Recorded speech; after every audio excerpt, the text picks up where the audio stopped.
From the hot air balloon capital of the world, this is live coverage of the 52nd edition of the Albuquerque International Balloon Fiesta, powered by ExxonMobil.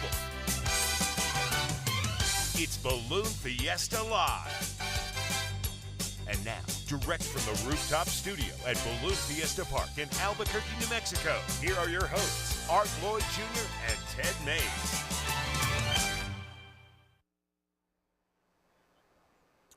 Well, good morning, good afternoon, good evening, and happy Friday in Australia. Good day. It is the 52nd Albuquerque International Balloon Fiesta, powered by ExxonMobil, and you are watching Balloon Fiesta Live, also powered by ExxonMobil. I'm Art Lloyd Jr. along with Ted Maes. We are so excited that you are here for Thursday's morning session.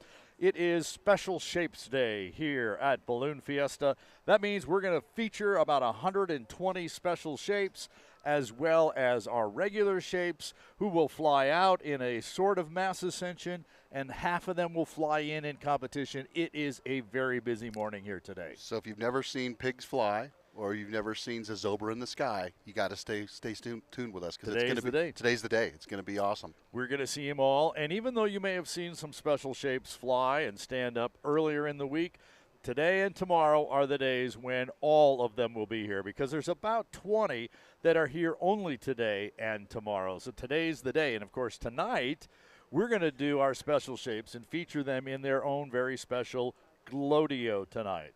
And the weather, it's actually warmer this morning. It is. It's probably much warmer, almost like Saturday was, to be honest with you. Yeah. And yesterday you were talking about these 20 special shapes that were here just for the rodeo. Yeah. Kind of got a preview yesterday. Hung out in the field with some folks and saw some really like Taiwanese balloons. And they were out there getting ready, making sure everything was good for the rodeo today. Yeah, because they had to be here very early this morning, so they pretty much came to town yesterday. We actually talked with Greg Ashton, who brought us Monty the black sheep as well, so he'll be up here for the next 2 days. But, yeah, we're looking forward to that. Yep, and as we're looking here, it's a good sign. We're seeing Dawn Patrol get ready to start off our day here at the 52nd Annual Albuquerque International Balloon Fiesta.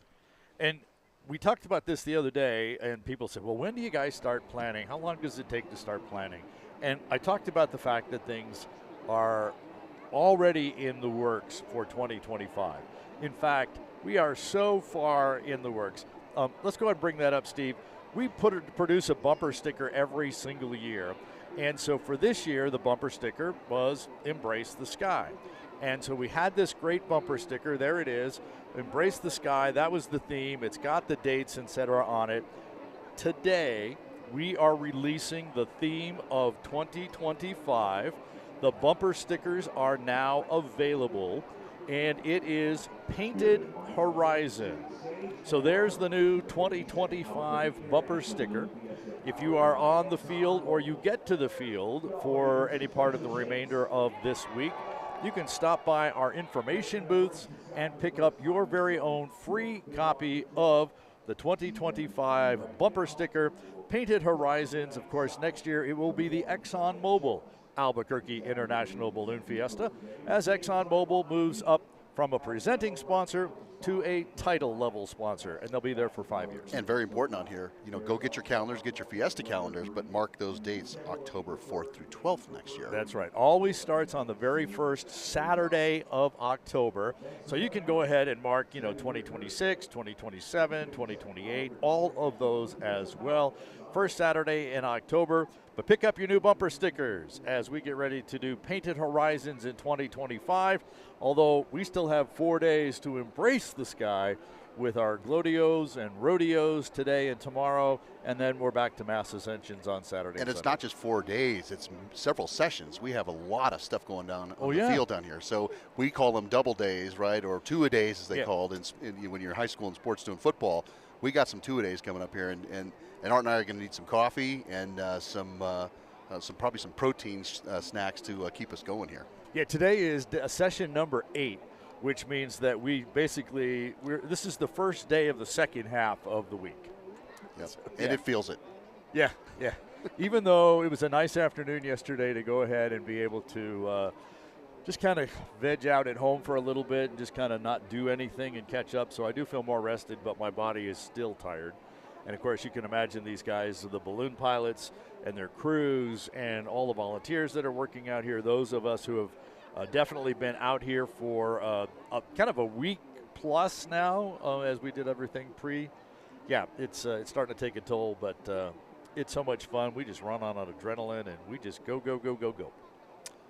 Well, we got a message this morning from Debbie T. in Jacksonville, Florida. She says this is so much better to watch Balloon Fiesta live than any of the hurricane updates. But we do have all of our thoughts and prayers with all of our fine folks down in Florida, hoping everything is well, as you guys have gone through a lot lately. But, yeah, we enjoy that you're watching us. We just got something from the Netherlands this morning, so appreciate that. Ballooning Nord Photography from the Netherlands reaching out to us this morning. So the network's given me a little issues this morning, and I can't see who's on YouTube, but we'll attempt to get that fixed this morning. Oh, we should also just throw this out. Every so often, little gremlins pop up somewhere. Somehow yesterday on the Facebook feed, I'm sorry, not on the Facebook, on the YouTube feed, just as you started telling the first flight history story, initiation story, for some reason the Facebook feed just the YouTube feed just kind of dropped. Facebook continued on, our recording continued on. So what I did do is I went ahead and put the last 8 minutes of the show up as its own little video. So when Ted says they had fried chicken and everything quits, pick up on the final video there and you get the rest of the story, as Paul Harvey would say. There you go. Ted's embellished ballooning story. Yeah. I have several versions, by the way. Well, we talked about that yesterday. Every pilot's got a version, and I swear that every version is different than the day they told it before. Notice how the Dawn Patrol balloons are lined up today? Yeah, they're a little bit different, and because of special shapes is why they're kind of lined up in a diamond, we were told. We were told they were going to line up in a diamond this morning. Yeah, but probably not so much because of the special shapes, but I think we're going to see a cluster Dawn Patrol launch today. Okay. Normally that's one balloon at a time. I think we're going to see them all attempt to lift off together. That's why they're kind of staggered that way. Okay. That's my prediction. Well, I'm sure you're probably spot on. We'll see. That or I'll just be totally wrong. Yeah, so we'll see. But they typically, when they do the cluster launches, the last few years they've been in their long line and then all of a sudden moved them before they launched. And they moved them to a configuration that I see them setting up in today. So my sense is that's going to happen today. We talked about how much warmer it is today, but there's not that drainage wind coming at us. Not yet, no. And we also saw some of the early weather reports from Brad Tiemeyer and his crack weather team out here at Fiesta. Kind of some strange readings, but good readings. It looks like there could be a little mini box, but things change so much once the sun crests the Sandia Mountains. We will see so many different things going on out there. There's a great shot of our Dawn Patrol, Greg Lindsay on the left right there. Floating Oasis. Floating Oasis. And then we have Craig Kennedy on the far right. I'm not sure if Craig is flying today. He says, hey, I keep texting you about who's flying. And folks, there's a lot of moving parts and pieces that go up here. I have a lot of friends that have texted me things, said, hey, what about this? I'm like, hey, when I hear people talking in my ear, we're looking at balloons, Art and I are talking about what's going on. This is a pretty fast and furious thing going on up here. I think that was Rick Jones in the middle of the two of those. You talked about Greg and Craig there, and of course, I think they don't burn. I think it was Matthew Grote and then Rick Jones behind. Yeah. Yep, now that I see that again from the feed there. Those two, basically, one is a little more symmetrical spiral, and the other one's got a little kind of different blocks around. So, yeah, that would make sense that it would be Matthew on the front side. So, all right, I think I'm back up and running over here. So, good morning from New York. Good morning from Earth, yes, and from outer space as well. It's a great shot of Tim Taylor and his Delight balloon team. Midland, Texas. And let's see, Mexico City, Indianapolis, Dallas, Holland.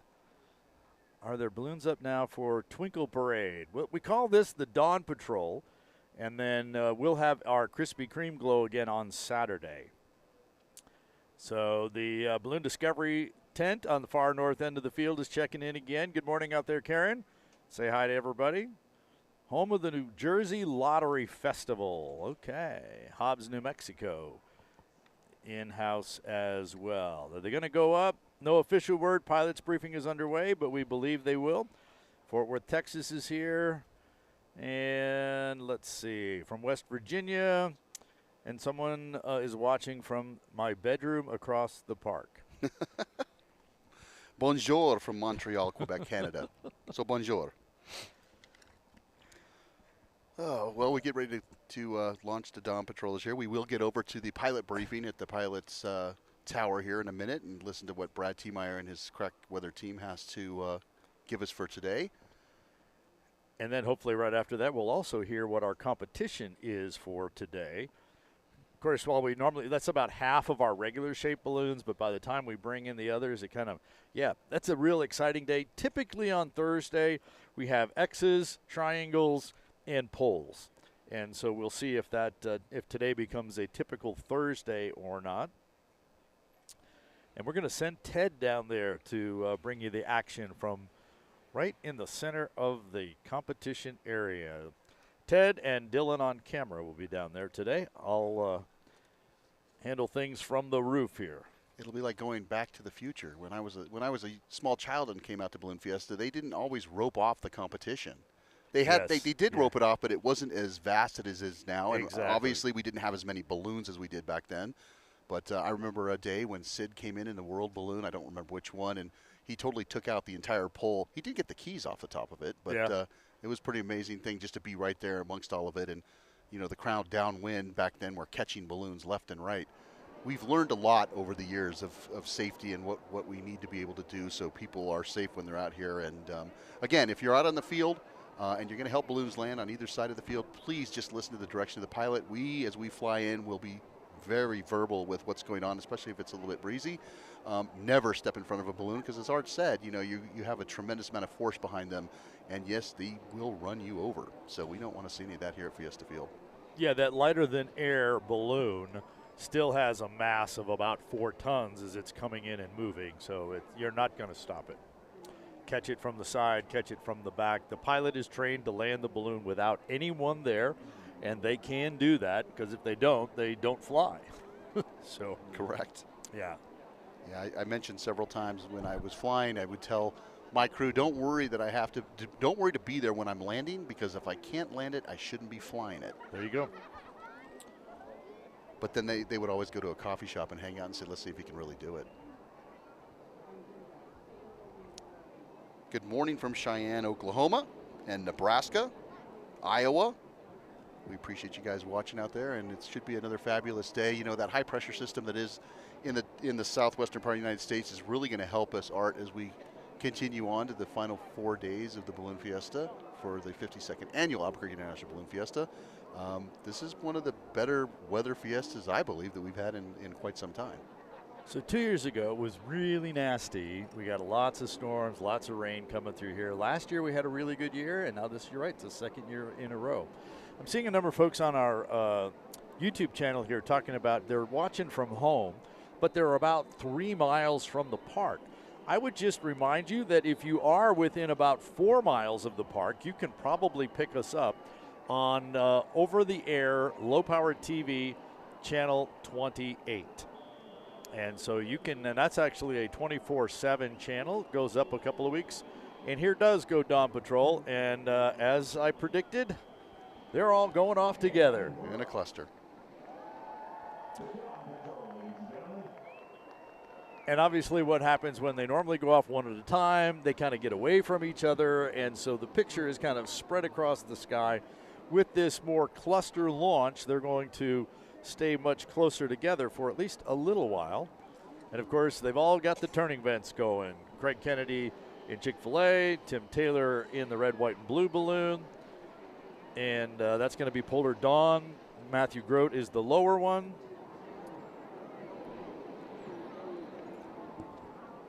Doing a little flicker burn in the sky. A little bit more stability this morning, right off the deck than the past couple days. The past couple days, we've seen him screaming by the rooftop deck. Much slower today. Yeah, at about 75, 80 feet, which they should be at that point, as we've talked about those pylons. And in that first 100 feet or so, it is a little bit to the, well, looks I was about to say southwest, but then I watched Polar Dawn, who's coming more straight south at us. I would say it's light and variable out there right now. Definitely light. And it looks like the last couple, Greg Lindsay with his Floating Oasis and Matthew Grote also in the sky. There's Tim Taylor we're seeing. When he lights up, you can really see those turning vents at the middle there because it's darker, because there's an overlay of fabric. So you pull the fabric apart, and that's what creates the opening so that you can spin the balloon. The crowd on the field seems to be a little more into this, too. I'm hearing more cheers up here on the stage, on the rooftop studio. Well, it is Thursday and Friday. Local Albuquerque and Rio Rancho public schools are not in service today, so you will have a lot more families and kids out here. So I think that's what it's coming from. And plus the kids really enjoy the special shapes, as we all know. We all enjoy them. We all enjoy them, but well, because we're all kids at some level. Yeah. Tomorrow, by the way, is officially Kids Day, presented by Chick-fil-A, by the way. And so starting at 4:30 tomorrow morning, so if you're around the area, get here early because we've got free giveaways for the kids by the Main Street stage starting at 4:30 tomorrow morning on officially Kids Day. Well, we hear Diane Kinderwater is down on the field. Speaking of kids. Yeah, speaking of kids, Diane Kinderwater's down on the field, and I hear she has some sort of animals with her. I don't know. Diane? Bill. Hi there. We just got done. Good morning. We are very happy because the Dawn Patrol just launched, and it's an exciting day here at the Fiesta because it's special shapes. And I've got Kim and the rest of the zebras here. Bill. Kim, how was this launch this morning? Oh, it was wonderful. We launched 3 together, and then we moved back, and then we launched the other 3 together. Kind of a cluster today. Why is that? The winds were wonderful, and they could go up and stay together. And they wanted to put on a great show, which I think they did this morning. How was the crowd this morning around here, Bill? They're excited. They're good to see. They're excited to see it. They're looking forward to another good day, and I think we're going to have beautiful weather. And look at the smile behind me. She's just smiling the whole time. Why such a big smile? Well, how could you not? Like Winnie the Pooh said, you cannot be uncheered with a balloon. Okay, everybody. Now, you don't whinny like horses. What do zebras do? Kick? What do you do? Do you go, Coordinated launch. Thank you. Safe coordinated launch. That is drilled into the zebra They gotta go. team. They gotta go, and they're galloping off. So I guess that light is Diane's way to light things up. Yeah, Michelle Healy and the leader of the Zebras, along with Chris Padilla, her assistant, that is grilled in, and they practice all year round. They do. And when you are recruited by the Zebras, you become a ZIT. Zebra in training. Correct. Identified by the red hat that says ZIT right across the top of it. Now you know how to tell the difference between a male and a female zebra, correct? Do I want to know? Well, the male ones are the ones with the black stripes with the white stripes, and the females are the ones with the white stripes and the black stripes. Sorry, I was distracted. Say that again. The males are the ones with the black stripes and the white stripes, and the females are the ones with the white stripes and the black stripes. Okay. Which ones are the ones with the tutus and the tails? Yeah, I'm not sure about all the rest of the pieces. Yeah, I'm not sure about that. There's a great shot of Greg Lindsay and the rest of the, 3 of the Dawn Patrollers. I hear that we are... Weather is underway at pilot's briefing is what I think you're about to say. Yep. So let's pick it up. Better? Hey, all right. So we had quite a few auroras overnight, and that trend is actually expected to continue here through the next few days. So if you want to, if you can get out in the countryside, it's possible that you might even be able to see it in northern New Mexico. Also want to point out that the BFA awards were a few days ago, and there were several people that were recognized. One of them happens to be our own Henry Rosenbaum for everything that he does here for Ballooning Fiesta and around the ballooning community. So I just wanted to give him a huge shout out for that. And to all the winners as well. All right, now on to weather. So we've got this low pressure trough that basically is formed across the western Great Plains, and we still have that high pressure that's dominating across Colorado, giving us the really, really nice flyable weather. With the counterclockwise flow around the low pressure system and the clockwise flow around the high, we've actually changed our flow aloft now to where it's really light and kind of diffuse, but more northerly than not. So given that that's the case, we're probably not going to have a box this morning or probably the rest of the event. And honestly, you guys said that you wanted some variety, so we're going to give you some variety. Okay, so here's what we've got going on in the latest surface conditions. We've got 52 up in Santa Fe, and we've got a pressure difference of over just 0.7 of a millibar between here and Santa Fe. So you can see that that northerly flow is dominating across the region, and I expect a general trend from the north to the south in the flying area. Specifically, here's what we've got going on at Albuquerque Sunport. It's possible you could find a box, but it would be in the upper levels. It would be variable. So I challenge you to fly a box. How's that? All right, latest conditions at Sunport is 59 degrees down there, dew point of 28, relative humidity of 31%. Barometric pressure is on the rise at 30.27 inches of mercury. They're reporting a clear sky, 10 miles visibility, and a wind 360 at 10 knots. So Double Eagle is 50 degrees, and that's very similar to what we're running here. We're currently at 49 degrees here at Balloon Fiesta Park. Temperature of 23, dew point 34, or relative humidity 34%. Barometric pressure is steady at 30.30 inches of mercury. Visibility of greater than 10 miles, and wind 320 at 6. So as I mentioned, with that northerly flow in the near surface layer, we've seen some accelerations, especially up towards the Bernalillo area. So anybody that's thinking about going up there competitor-wise to launch, just be aware that in the natural arroyo up there, you could see some funneling and some accelerations of the wind up in the Bernalillo area. Like I mentioned, we're generally running right around 50 degrees here at the field, and even if you just go over to the interstate just a mile to our east, temperatures are about 5 degrees warmer over there. So given that that's the case, we've got that cooler air kind of funneling into the field, and that also creates a little bit of acceleration of the wind. So obviously be aware of the localized effects. The false lift, as Dale mentioned, on the north side as you're coming over that berm, and just be aware of the localized effects. Okay, so here's what we've got in the profiler data. And it looks like our profiler's kind of taking a break aloft.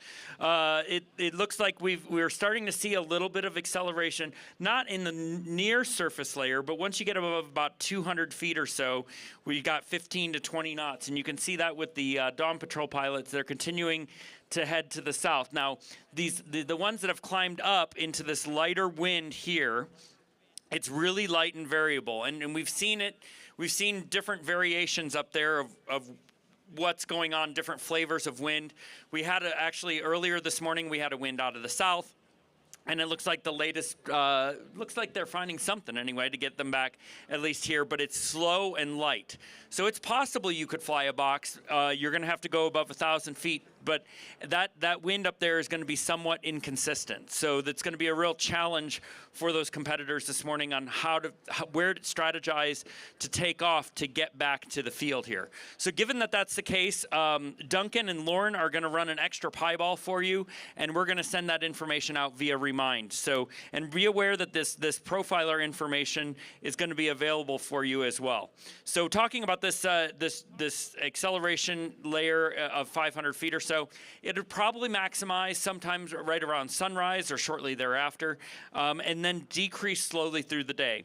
In terms of the TAFs itself, we've got Albuquerque Sunport. They're calling for 020 at 6 knots, visibility greater than 6 miles, sky condition clear. And they carry that all the way through noon. And then after noon, they're calling for a variable wind at 6 knots, visibility greater than 6 miles, few clouds at 13,000 feet. Similar conditions over at Double Eagle. They're calling for a 340 at 3 knots, visibility greater than 6 miles, sky condition clear. And then afternoon, variable winds at 6 knots, visibility greater than 6 miles, view 13,000. Quick outlook for this evening's glow. It looks much better than what we saw over the weekend with those variable winds expected to carry through the remaining of the afternoon and evening. With those variable winds, though, just like we've seen the last few days, there is the possibility of a few isolated, very high base showers forming mainly in the higher terrain to our north and our west. Given that we've got that northerly flow, it's possible that we could get an outflow down here, but it's a very low chance of that. So I can't entirely rule it out, and it's something that we'll be watching for tonight, but the chances of that are pretty low, honestly. Okay, with that this morning, final thing I forgot to point out. We're still looking at really, really warm, near record highs across the area. So density altitude is still running very high, so be aware of that. Currently, we're running right around 6,300 feet. Density altitude, so still really high especially for Balloon Fiesta itself. All right, I've got Ellie and Emmy on the back of the tower here this morning, ready to launch the pie ball for you. Do we have any launch directors in the area to give them permission to launch? Perfect.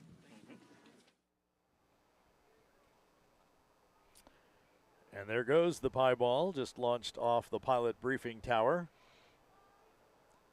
Pilots will watch that, and we have the light attached to it, so we'll be able to see what's happening. But we've got those big pie balls up in the sky. Yes, we do. That we call the Dawn Patrol. And did you notice Brad even kind of changed his story? At the beginning, he says, I challenge you to find a box. Right. And then he kind of said, well, maybe there is one up there, but it's going to be really weak. Yeah, well, we saw in the weather charts that we were getting early that wind coming from the south to the north was what, like 0.3 knots. 0.3, yeah. So that's really not going anywhere at all. You can hang in there, but yeah, I think as the sun comes over again, as we know, it changes everything. So we will wait and see, like we do in ballooning.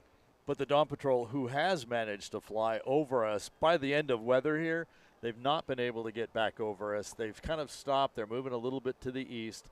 So it's not going to be a day, I don't think, for a lot of passes. You're going to have to line up on competition. And then one and the done. First time done, you're going to get one pass done.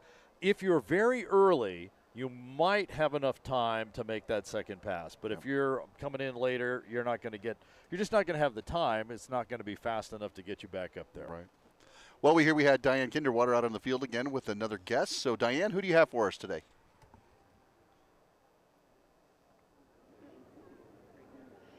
Good morning. This exciting day for the special shapes. I have Annalisa and Vanessa. It's her birthday. You're celebrating your birthday here today? I am. Yeah, I definitely am. Can you think of a better way to sell it than all these candles that you're seeing going up in the sky? Probably not. I come every year. You come every year? Yeah. Thank you so much. And I've got Katie and her children. They're from Roswell, and I love your hats that they have. Mom, tell me about your experience here at Balloon Fiesta. It's been absolutely phenomenal so far. We came up for a concert yesterday, and so I thought what better way to end this trip than to go to the Balloon Fiesta. We've never been, so it's been an amazing experience so far. Look at you. I like your hat. What does your hat do? Your Pikachu. What do you? We squish these and then the ears goes up. Look how cute that is with the ears. What did you think of the Dawn Patrol? All the balloons lighting up and going in the sky. Oh, you're twitching too. Your ears are twitching too.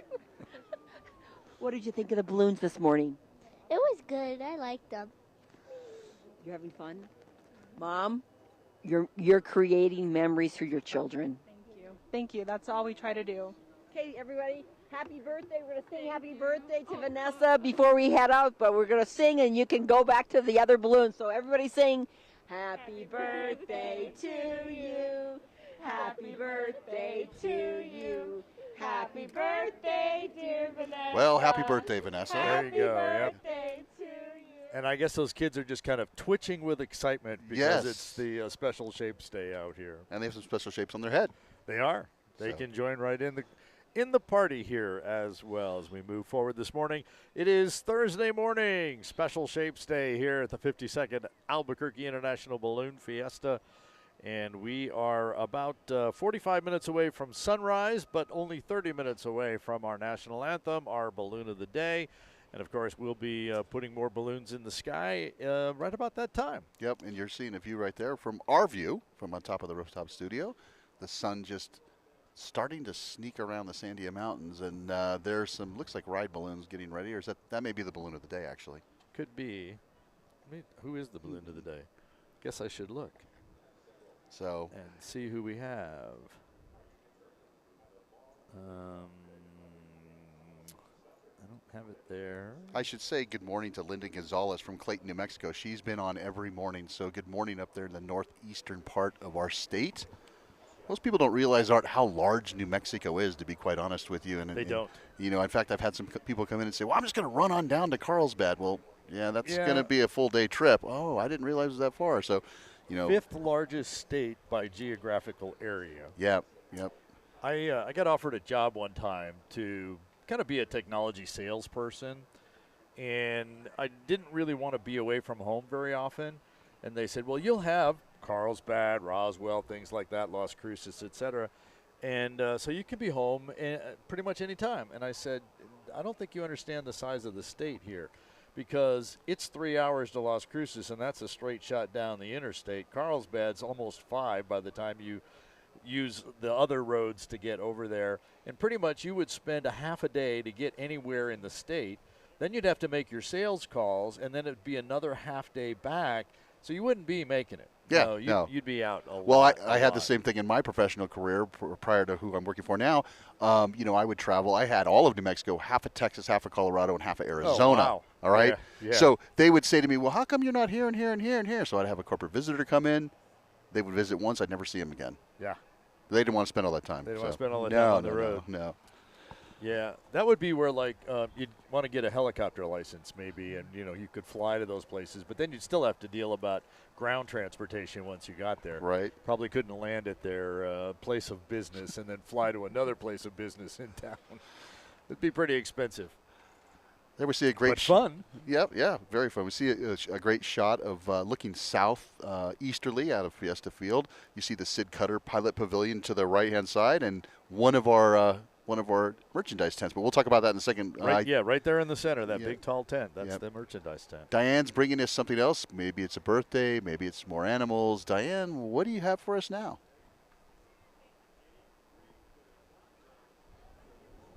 I have Dale and Tara. They're from Buckeye, Arizona, and they are here with a motor coach group. Of course, they don't have their motor coach right here on the field with them, but tell me a little bit about RVers coming to the Balloon Fiesta. We've come from a whole bunch of different states, and this is our first time with the group. And the group, tell me, Dale, a little bit about the group, motor coaching. And again, coming to Fiesta, you're all together at one location? Yeah. So the group is Integra Coach Owners Association, ECOA. And so they we all have Integra coaches. They're all like 40, 45-foot big motor coaches. Yeah. That's pretty big, isn't it? They're buses, yeah. They're kind of buses. And, so it's a kind of everybody has Integra, and they come from all over the country. So we bought ours a year ago, and this is our first event with them, and we've always wanted to come to the Balloon Fiesta. Well, you're our neighbors. It's time to come. What did you think of the Dawn Patrol going up at the beautiful balloon? They're beautiful. Awesome. Yeah, I got some good shots with my cell phone. I bet you did. And where do you go from here with your RVs? So we're headed back towards Buckeye. We're going to be in Winslow after we leave. We're not going to be leaving until Sunday, so we're going to be here for a little while. Be here tomorrow and Saturday as well, so it'll be fun. And you're enjoying New Mexico and Albuquerque and the Fiesta and all the activities. Why are there so many queues in Albuquerque? I'm just curious. Ask the Duke of Albuquerque that. There's a lot of queues. It's a long thing to spell. We've been spelling it forever. And hard to say. Hey, not as bad as Buckeye. Buckeye. Where there's more cows than people. We're glad you're here. Thank you so much for coming with the RVs. Thank you. I love yours. Well, let me see. Look at your sleeves. Okay. There we go. Go America. Go America. Appreciate it. Back to Thank you. Bye-bye. Thanks, Diane. And when they go through Winslow, they need to go stand on the corner in Winslow, Arizona. I've done that. I have too. Yeah. I have too. Obviously, they did not take a wrong turn because they made it here. They made it here. To Albuquerque. Yep, they made that left turn and made it here. Yep. So, people from all around the world. Someone on our YouTube chat here is back in Colorado Springs after being here for the first half of the week. Glad you made it back there. Too bad you couldn't stay the entire week with us. I do see some folks from Kansas and from the Netherlands. Another one from the Netherlands. Brenda and Tom are watching from Atlanta, Georgia, Wichita, Kansas. They want to know how many steps a day Diane gets. I'll have to try and remember to ask her, and we'll get that for you. Anything for the Diane fan club. Greetings from Louisiana. Weather for today's Mass Ascension. Not quite a Mass Ascension, but the weather's going to be great. We're going to stand up special shapes. I would bet many of them will fly. We're going to launch balloons off the field in kind of a Mass Ascension, and then we're going to have a bunch of our competitors fly in and attempt to throw baggies on X's and probably triangles. I also suspect that we're going to have some poles out there that they'll be able to throw rings on. I'm just checking to see if we've gotten the official score or task notification from our balloon meister, Henry Rosenbaum. He usually sends it right about the time pilot briefing starts, and if he's running a little bit behind, I get it right after it's over. We got some folks watching from Lithuania and Switzerland, so good morning. Well, good afternoon to you guys, actually. Is there a green flag or is it too windy? It's not too windy. I don't know if they've officially changed the flag to green yet, but we anticipate that momentarily if it hasn't already happened. And yes, our ride balloons are already putting some air into them, at least getting, I don't think, they're not in a hurry because they can't launch until 7 o'clock after the balloon of the day. So we can see what, I think they might just be checking out the balloon and making sure things are untwisted, that kind of stuff. Right. We just started to feel that drainage too. That typically is a little bit earlier, but we're starting to feel it now. So again, as that sun begins to rise and crest the Sandia Mountains, we're going to have a little bit of change in weather. I hear Diane has some friends from the north, from Canada, UK. Oh, sorry, my bad. The United Kingdom. So across the pond, Diane. Here we come in. Yes, I'm hoping that the flag tells you where they're from. Beautiful flag. Thank you. I've got Trish and Nick and friends from the UK. Of course, the pilot is at pilot briefing. But Trish, you're going to tell me all about your balloon and coming here to Fiesta from the UK and where you're from in the United Kingdom. So we're a team from the UK. Half are from just outside London and half are from Bristol. And this is Bugs Bunny. And he is an old balloon who's been to Fiesta 5 or 6 times. The first time he came was over 30 years ago. 30-year-old bunny there we have, right? Yeah, very old balloon. It's a very old balloon. And how do you transport the balloon here from Bristol? He lives over here in Albuquerque, and then we come over and visit him every year. How many times have you come? This is my 3rd time. Your 3rd time. Yeah. And Trish, I was smiling when I heard your beautiful accent. And what did you say to me? We don't have an accent because we invented the language. And that I have the accent. That's correct. Very charming too. What else would you like to tell us about your balloon? He's a lovely colour. He's blue and pink. He enjoys Albuquerque. He enjoys the crowds. And Bugs is also a pilot. So you do have a pilot here today. Okay. We got our little buddy pilot. Thank you very much. Nice visiting with you. Thank you for coming to the Fiesta. Appreciate you all. Back to you. Thanks, Diane. Well, again, the international flair is out there because this is the Albuquerque International Balloon Fiesta. That balloon, Bugs Bunny, is flown by Tim Orchard. It's his 13th time at Balloon Fiesta. He is a competitor, so I would say go out and see him on the field if you're here, but he will be off the field here competing after we have our Special Shapes Rodeo and Mini Mass Ascension this morning. But if you want to go out and see Tim and the Bugs Bunny balloon and crew, they will be at spot M5 if you're out here on the field, so go say hello to our friends from the UK. Hobbs, New Mexico is checking in. Long Beach, California. A retired competition observer, Bob from the UK, is watching. Nice. I have Michigan, Rio Rancho, and Tullahoma, Tennessee on YouTube. I'm sorry, on Facebook over here. And I also have Atlanta, watching from Albuquerque at home, just on the other side of I-25. Northampton, England is in town. Glenna is reporting for everyone that the weather is perfect. Ruidoso is watching. Watching from Little Rock, Arkansas, wishing they were back home in Albuquerque. In ABQ for the those that think there's too many Qs in Albuquerque. ABQ. Here's a good question on here that most people may or may not know. Danielle Gonzalez asked, how do international balloons ship? How do they ship them over here? Well, there's a couple of different ways that happens. A lot of times all they ship is the envelope.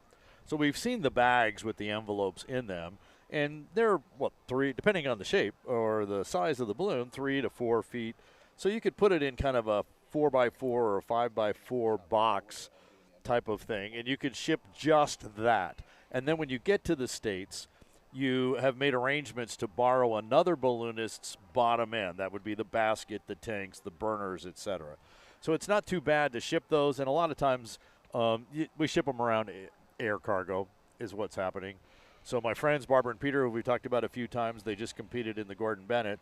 They shipped their entire gas system over to Europe. It actually, they palletized it, put it all on. They put it on a truck that went to New York. And then, I don't know if it went over by boat or by air on that pallet, ended up in Germany by the end of July in order for them to fly it in September. Then before they left Germany, they repackaged it all up and gave it to a shipper. And I think it went over on air, and it's coming back on a ship. Yeah, I've had several international pilots over the years reach out to myself when I lived in Albuquerque, asking if I knew of anyone that had, for example, an extra bottom end. And when we say bottom end, you're talking about the basket, the burners, the tanks. But some people do, as you said, ship the whole entire system over. You will see if you're out here at Balloon Fiesta, and they talk about it at the pilots briefing. Some of the international pilots that do bring their entire system over, they must purge all of the propane out of their tanks prior to shipment. So if you see some pilots on Saturday or Sunday after flight out there just burning and nothing after the flying's over, that's exactly what they're doing. That is, yep, that's it. And remember that a number of our zebras that we talked to earlier and other officials that are here, many of them are locals, whether it's Albuquerque, New Mexico, or even the region, and they don't fly this week in order to provide the service in those different roles, whether it's safety, zebras, whatever it is. And so their systems, or more specifically, their bottom ends are available for those pilots coming from out of the country. See Tristan McLean and the Enchanted Horizons Mobile Exxon balloon team getting ready pre-flight down there. And I hear that's pretty fancy to have a light inside, to light inside, up inside the trailer. Well, they have it outside too. You remember the other morning they had it all lit up. But it's right down here in front of us, so it's hard to see that there's one really on the outside, but it sure looks like that lights up. Right. I hear Diane has some more folks down on the field. So Diane, who do you have for us? Here you go. Hi, I have Megan and her 4 beautiful children, ages 1 year old to 11, and Megan stopped me because she says she loves watching Balloon Fiesta live. Yay! Good morning. When we can't be out on the field, which we really love to be out on the field every single day that we can, we are waking up before 6 a.m. to put on Balloon Fiesta Live to hear what all the announcers have to say. And I always learn something really fascinating. So I love the Balloon Fiesta so much. Before I had children, I would come out and be a navigator, a volunteer. And then when this one was about this age, I came out and was still volunteering. So I got to spend, like these ones grew up going to balloon. They called it, what did you guys call it? Balloon Fiesta. Balloon Fiesta. Well, Megan, thank you so much for stopping me. We're glad that you watched Balloon Fiesta live. And how did you hear about it? I think that I follow Albuquerque International Balloon Fiesta on Facebook, and any information that we can ever find out if the balloons are going up or interesting things, I'm always interested in. Thank you. And thank you for navigating for so many years. We need the navigators here, and of course the gentleman at the booth, Ted and Art, will tell us all about those navigators, and hopefully we'll interview some of them. But I have a post navigator with me. Thanks so much for volunteering. And thanks, kids. And now it's time to wave to everybody. Say hi, world. We're from Albuquerque. Come to the Balloon Fiesta. Back to you, Ted and Art. Lights, camera, and action from Tristan McLean and the Enchanted Horizons ExxonMobil hot air balloon team. Nicely done. Ted gets on the phone, calls down there to Tristan and says, hey, the lights on the outside of your trailer are not on. And so on they come. Nicely done, sir. Oh, that's funny. Yeah. I finally got to see Tristan in person yesterday as opposed to just on the screen, and got a chance to catch up with him for a moment or two. So the Rainbow Riders balloon that was inflating is the balloon of the day, and that's why he was getting cold air into the balloon, and he's got about 15 minutes or so before we get to the national anthem.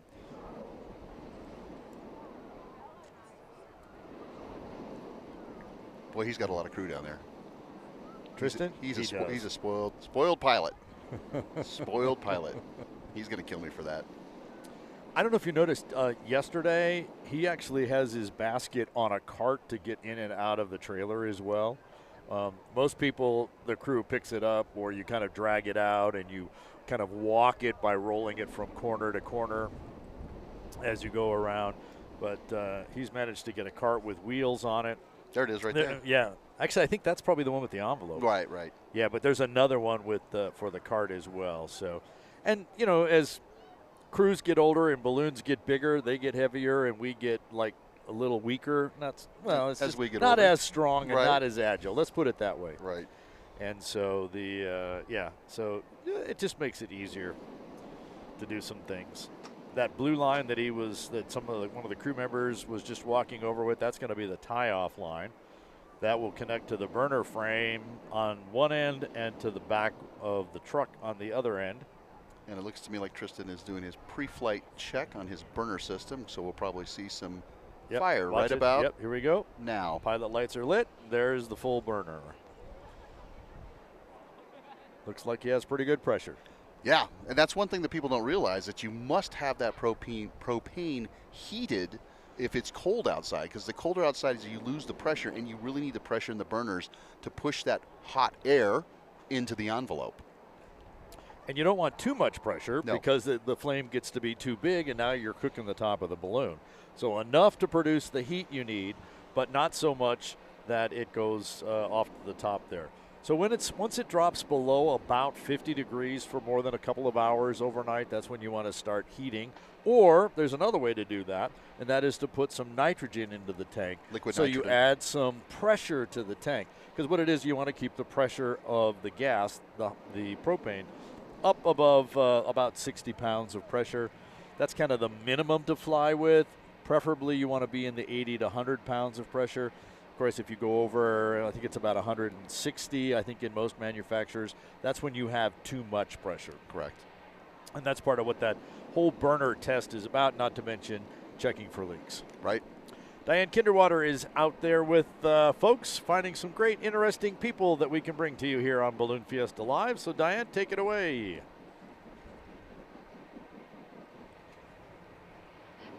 It's an invasion. It's a British invasion here, because I have another pilot from the UK, and this time with the Union Jack. Jonathan, thank you so much for being at Balloon Fiesta.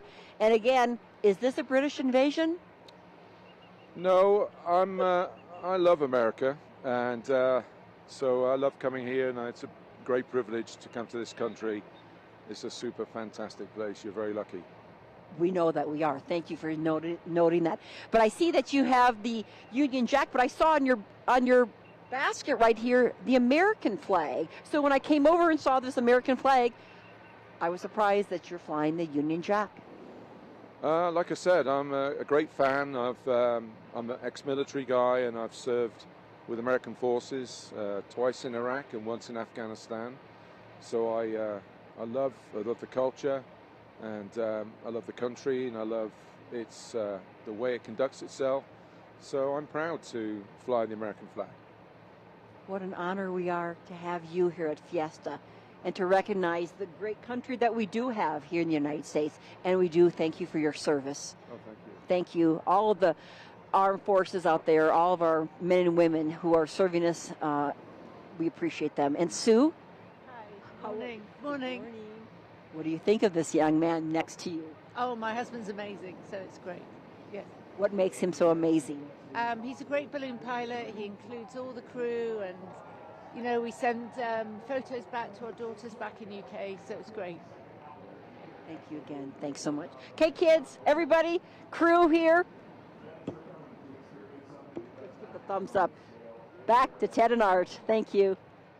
I love the hat on the one with the NASA patch on it and the little, looked like it could have been balloon wings. Yes. Over there, which kind of says, one of the questions I have over here is, what does it take to become a pilot, a balloon pilot here?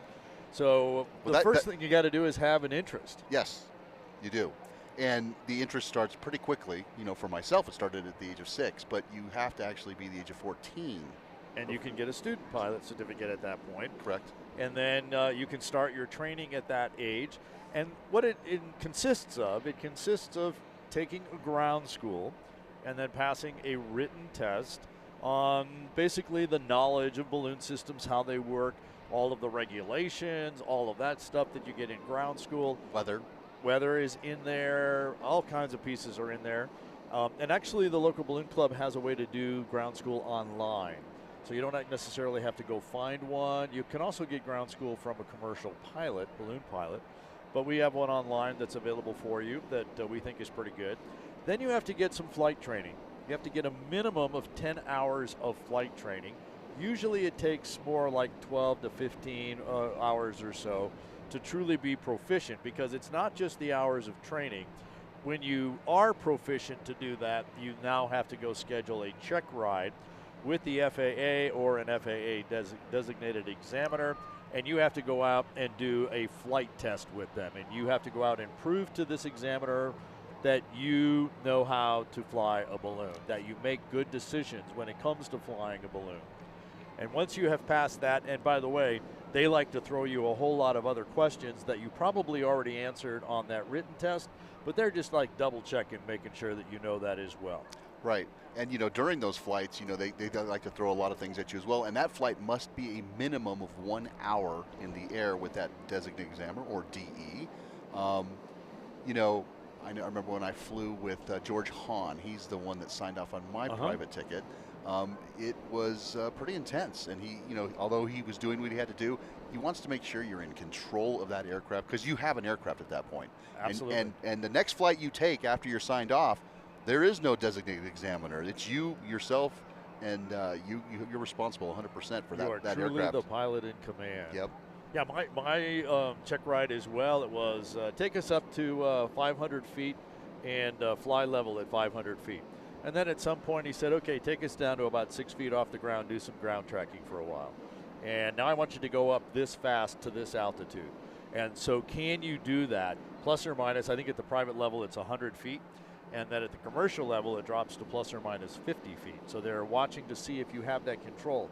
And the one that's a little bit harder, I think, to maybe judge is that decision making.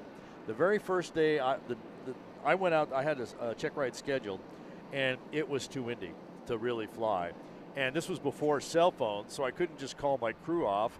Although I got most of my crew called off, I still had to go all the way out to the launch site and meet the examiner and say, sorry, but we're not flying today. It's a little bit windy on that.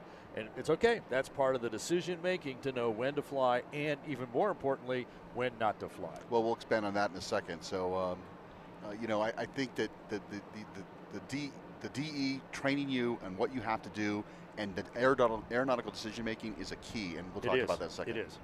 Diane Kinderwater has found someone we want to check in quickly with before they get away from her. Diane?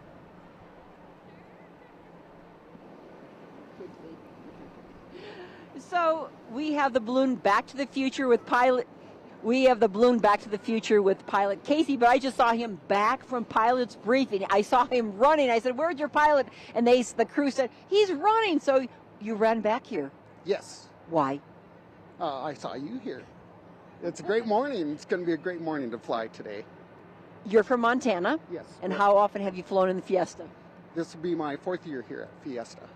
Okay, fantastic. Yeah. And probably 28 years ago, I was crew chief for 5 years with corporate balloons, and so I kind of different perspective this last 4 years. And how did you name your balloon Back to the Future? Actually, the previous owner owned the factory. His name's Bruce Comstock.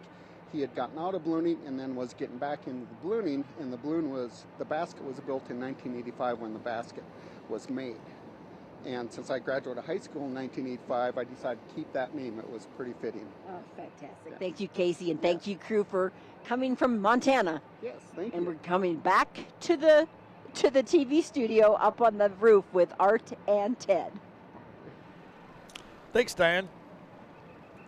So we were talking about becoming a pilot here. So that's pretty much what it is. It's ground school, passing that with an 80% score. It's getting your flight training. And there's a number of requirements in there. You alluded to a few of those, flights of more than an hour. We talked the other day about a flight to 2,000 feet above the ground or better. There's some solo flight restrictions or requirements where you have to get to a certain level, pass a little test, then they let you go fly solo without any passengers. Some opportunities with those as well. Then when you pass your check ride, if you pass, you become the pilot in command. Right, and to expand on that aeronautical decision making, I think I've done several safety seminars throughout the country, and that is, I think, the key, because most times when people have an issue, they have made a poor decision, and that's really what I drill into all of the students that I've trained thus far. And when we go out and we have check rides,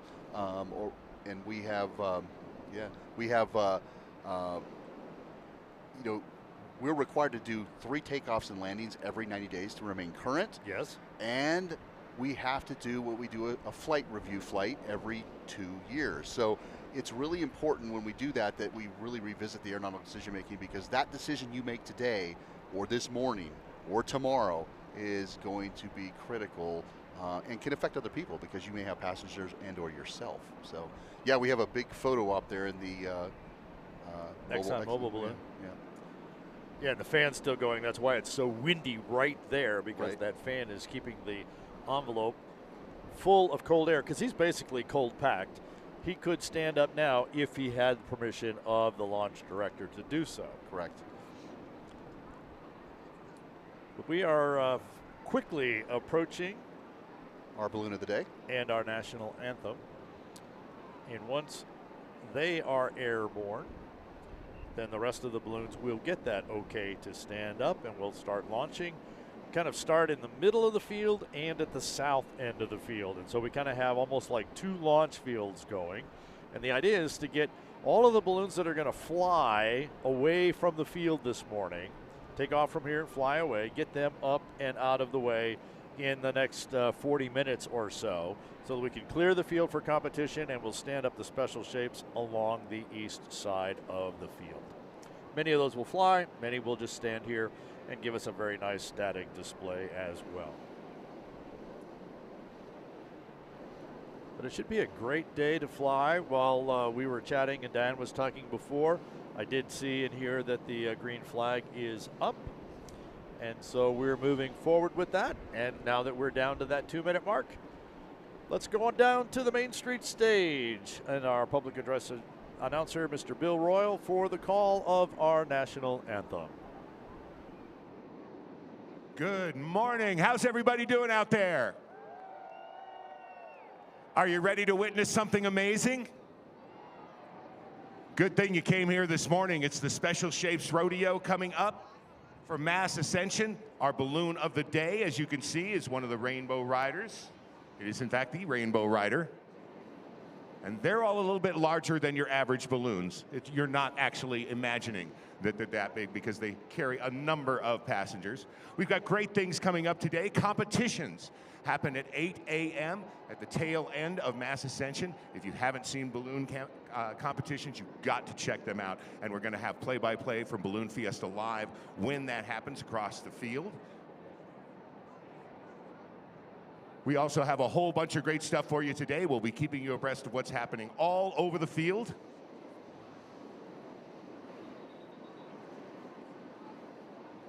And you're going to witness something that does not happen on this scale anywhere else in the world.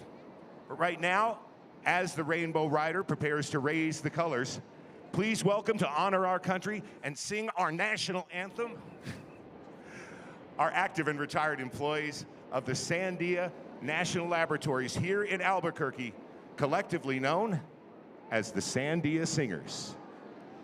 We'll also listen for the countdown and the whistle for our balloon of the day to go up.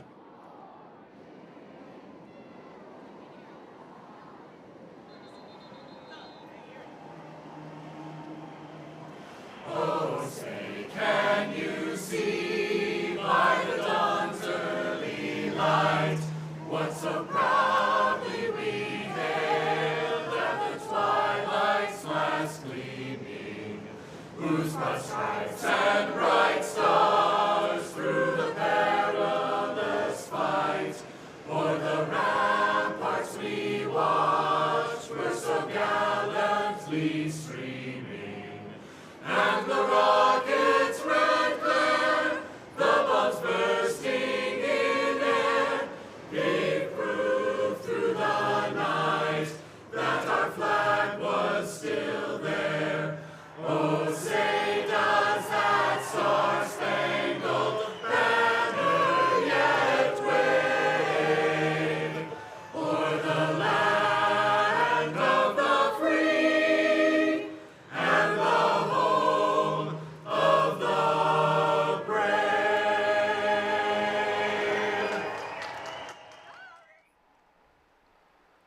And we are officially underway. Play balloon. Play balloon. Light those burners up. Start those inflators. All of that kind of great stuff. So Tony Sandlin taking our Rainbow Riders balloon and the colors. What a treat to be part of in that basket. Getting your bucket list for a balloon ride checked off.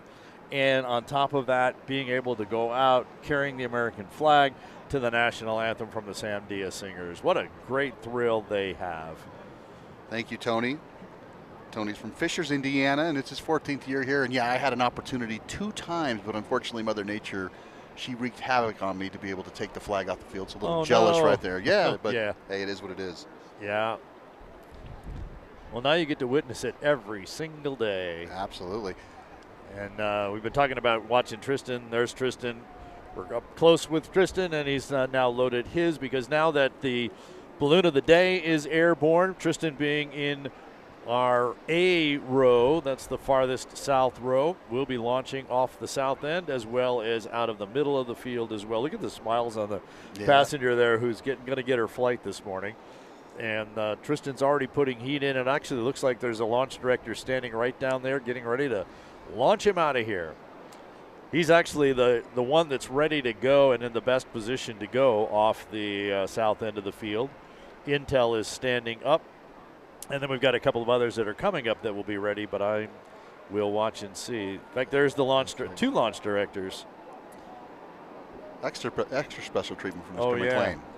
The one with the cowboy hat has shown up multiple times in our official photographer photos. And the other, oh, look at there. You see why she's in our photos? Oh, of course. And the cat is the other one, longtime launch director. I don't know this particular one. There's Tristan's mom grinning ear to ear right there. Yep, grinning, etc. This is Susie McLean. All right, I hear. Before we, I think I want to kind of stick with this for a second. So I put Diane on hold for a moment. Kristen's basically giving the passengers what the briefing is. You know, you sit in an airplane and they talk about, you know, seat backs, tray tables, oxygen masks, all that stuff. You get a briefing like that in a balloon. It doesn't none of those same components because we have none of the things I just described. None. But it's about facing and standing and what you do, what you touch, what you don't touch, those types of things. As well as what you see, because the pilot can only see so much. So Yes. I know he's talking to them and saying, whatever you see, please say it out loud, because I may or may not see it, or I may see it, and that's okay. And it makes I'd rather hear it again. Yeah, it makes the passengers feel much more comfortable. And There he's talking about there he's bending talking his about the knee landing and position. holding on to 2 spots as they come into land. And he's probably telling the next thing is, please do not get out until I tell you to get out. Because you're ballast. If you get out, all of a sudden I have less weight and I go back up again. Correct. And Yeah. you'll see that a little bit in competition today when some of these competition pilots get real aggressive and come in and they may hit the ground and they rebound back up. It's because they have too much hot air in it. And all of a sudden the basket, all that weight is now on the ground and the balloon isn't holding it. So all of a sudden the balloon shoots up and then it kind of drags the basket, of course, with it because it's all connected. So putting some heat in there, having the last minute, I'm going to do the launch director saying, I'm going to give you this signal, I'm going to give you this signal, make sure you're buoyant. You're going to climb out at that no more than 200 feet per minute. You're going to clear the field. And out she walks. Because you can't see directly above the balloon, so she's going to walk out, take a look around. And make sure there's no traffic over the top of Tristan. And there's still, and his tie-off line is still there. He just released it. And now it's just the crew kind of holding on. He'll give them a command, basically, usually to. Here so she's asking him to walk it out. Walk it out. Yep. Because he's just a little bit. They won't walk him far. And being in that front row, I've flown obviously from that front row. Yes. To get that climb over the buildings here, yeah, you have to be very cognizant of what you're doing. See how she's walking around, checking to make sure there's nobody coming up on either side of her. And she's about to give the thumbs up right and here. So Intel is off the side, so she sees that. She'll probably point him out as she gives Tristan the thumbs up momentarily. He's buoyant. Here's the view from her point of view. There's the thumbs up. Good morning, Andrew Brindley and Intel going right over the top of us, and shortly it will be ExxonMobil. He has the thumbs up, so he'll be putting heat in as well. This is Tom Steinbeck off on the other side of here, so we're going to get the whole front row off very quickly. There goes Tristan. And away to and the air. Away he goes. Nice steady climb. Yep. And here comes there's the tip of the hat and the wave. He said to me this morning, "You didn't see me waving." I said, "Oh, we saw you waving." Yeah, I told him, I said, yeah, you did the tip of the hat right on cue for us yesterday. So good to see that. So safe flights up there, guys, as we are underway here at the 52nd Albuquerque International Balloon Fiesta. And so now that we've got Tristan off, and we're going to continue to launch balloons from the middle of the field and the south end here, let's check in with Diane Kinderwater.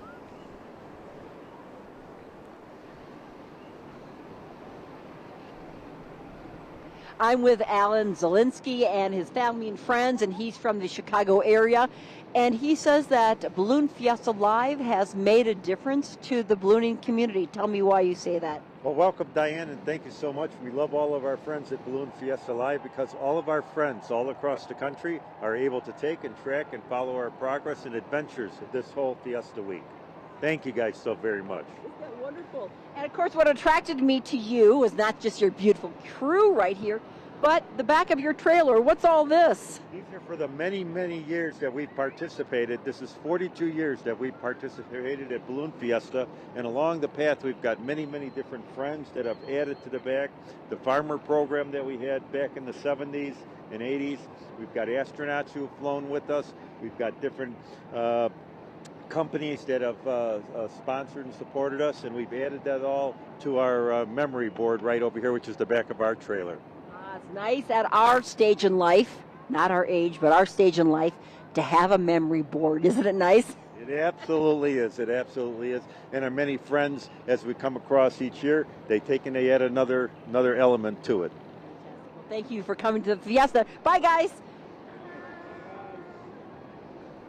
Alan needs to get the 2025 bumper sticker on there now that it is out, officially out today, announcing next year's theme of Painted Horizons. And so if you are on the field or anywhere near the field, while today or any time the rest of the week, swing by one of our information booths or our merchandise tents and pick up the new bumper sticker. For those of you who are placing orders online, we'll start including those bumper stickers with each of your orders. I'm not sure that we'll get them in there starting today, but very soon we'll be getting those bumper stickers in your orders, and we'll actually make them available for purchase on balloonfiestastuff.com. We'll talk more about that in a little bit because we've got a special deal for those of you who are watching Balloon Fiesta live when you go shopping at balloonfiestastuff.com. Those two guys are hanging onto the crown line, stabilizing a balloon while our Tommy McConnell. Is that Tom? Yep, Tommy McConnell. Sure is. In the Zia balloon. I miss all the sweaters. Looks like there's one. No, he's not even wearing one, but the Mary McConnell, the matriarch of the whole McConnell family, used to knit these They've been wearing sweaters. They've been wearing them during the week. They have. They were on there earlier, so you always can see those with the big red Zia. This balloon, of course, has become the symbol of New Mexico and ballooning with the New Mexico Zia on it, the red pennants, and actually for the last couple of years, it's also carrying the TLC plumbing banner as Tom McConnell works for them. So they sponsor his balloon. Great to have TLC as a sponsor here at Balloon Fiesta. Back to what you were saying about balloonfiestastuff.com. If we could get the guys in the truck to throw that up there for us real quick. Do it. Sure. So balloonfiestastuff.com is our online. It's the name we use for selling all things official merchandise from the Albuquerque International Balloon Fiesta. If you scan that code that's on the screen, it will take you directly to our online store, which is balloonfiestastuff.com. And we've got all kinds of things for you to be able to purchase there. You can get license plate frames. You can get license plates. You can get coffee mugs. You can get shot glasses. You can get, all kinds of stuff there. And maybe even more special, all that official sportswear, the T-shirts, the hoodies, the hats, the polo shirts, the Socks, yeah, all of that great stuff available. You can go shopping here on the field in our north or south merchandise tents. You can go shopping at our gift shop, which is just south of the field at Alameda and Balloon Museum Drive. Or the best way, go shop online, balloonfiestastuff.com.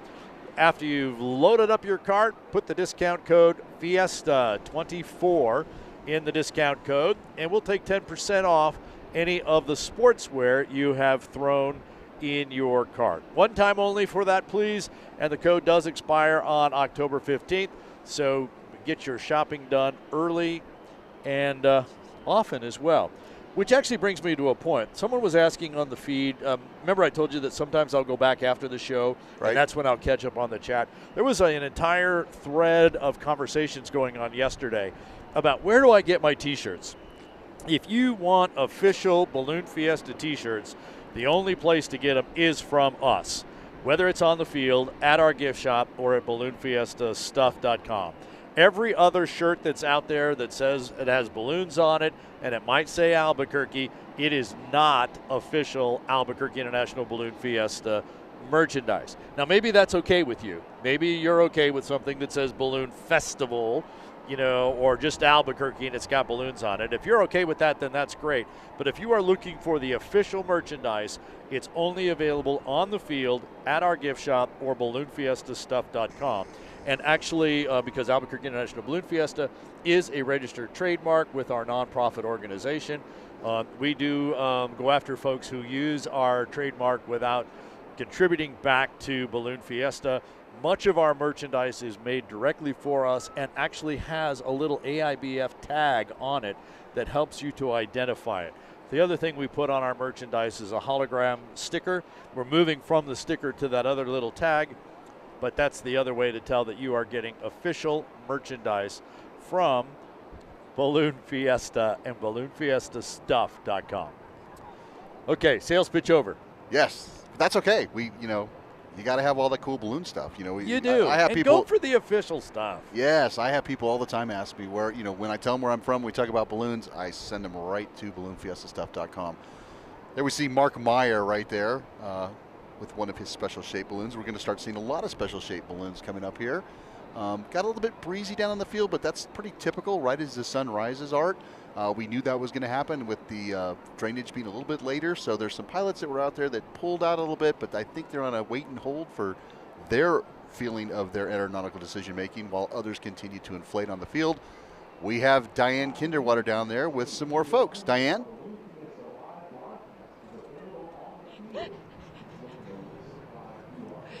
Oh, I have. Not yet.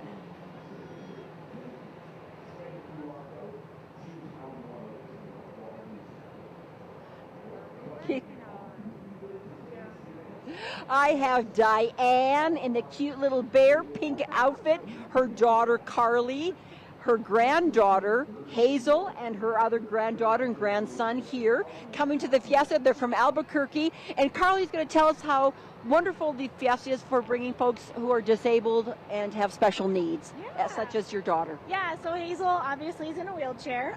We are thankful for the handicap parking that we can easily get in and make our way around. The grounds can be a little tricky, but when you get around onto the sidewalk, it's a lot easier to push a wheelchair through. But one of the things that she really loves is watching the balloons, and so it just makes her really happy, and you can wander and see whatever is around, which is really great. And it's free for children, isn't that wonderful, Mom and Grandma? Under 12, which is lovely. He's telling me, he's like, in 2 years you have to start paying, so. No, you're always 11. Don't you know that? You're always 11. That's what my mom and dad used to tell me. Shh, shh, you're 11. Who's this down here? This is Jocelyn. Can you stand up? Jocelyn, come say hi. Jocelyn's hiding. I love your little bear hat. Thank you. It's hers. I was wearing his moose hat, and she wanted it, so now I'm wearing this. Okay, everybody, wave. Thank you, Ted and Art. Thanks, Diane. Getting a great shot of Cowboy's Dream being inflated. You can tell that the geometric shapes on the jackets and the sleeves, it matches the balloon, all designed by pilot Nick Abrams. Nick, of course, has been flying our balloon camera many days this week. Today, Luis will have the camera in the balloon with Nick. We want to thank Nick and all of his crew for doing such a great job with our balloon camera. We'll be watching from shots from there as well. Well, we just got a word from Henry Rosenbaum, our balloon meister, about what the competitions are going to be today. And so there's going to be a pole grab on the north end of the scoring field. So they'll have 5 poles. Count them. 1, 2, 3, 4, 5. And let's talk about, this is the size of the ring the pilots are coming in with. So they're going to have to take that and ring that pole, one of those 5 poles, with this. Yes. Score! Yes. Yeah. Unfortunately, I've done that before, but watched the ring fall right off the pole. Yeah. A little disappointed. I've never participated in the ring the pole thing. It was always grab the keys off when I was flying. Right. So that's what's going to be. On the south end of the field, they're going to have 5 X's that are marked 1, 2, 3, 4, 5. And you will be able to toss one of these, a marker down. And you even have the right color because you can throw any color marker except red. Right. So I'll be down on the field in a little while. We'll see baggies flying out and hopefully poles being run. Yep. You know, before the end of the day, there's some people that can make some pretty good so money. So one of you and 1 camera and 10 actual targets, 5 poles and 5 X's. I'll be running around a lot. You will. Sweating to the oldies. You'll get as many steps as Diane. I'm going to try. You will. So that's going to get started about 8 o'clock this morning. We have to continue to clear the field of all of our regular shaped balloons. And I do see some of our special shapes starting to inflate down the eastern side. They have the opportunity to fly as part of our ascension this morning, or they can also just stand up and do a static display.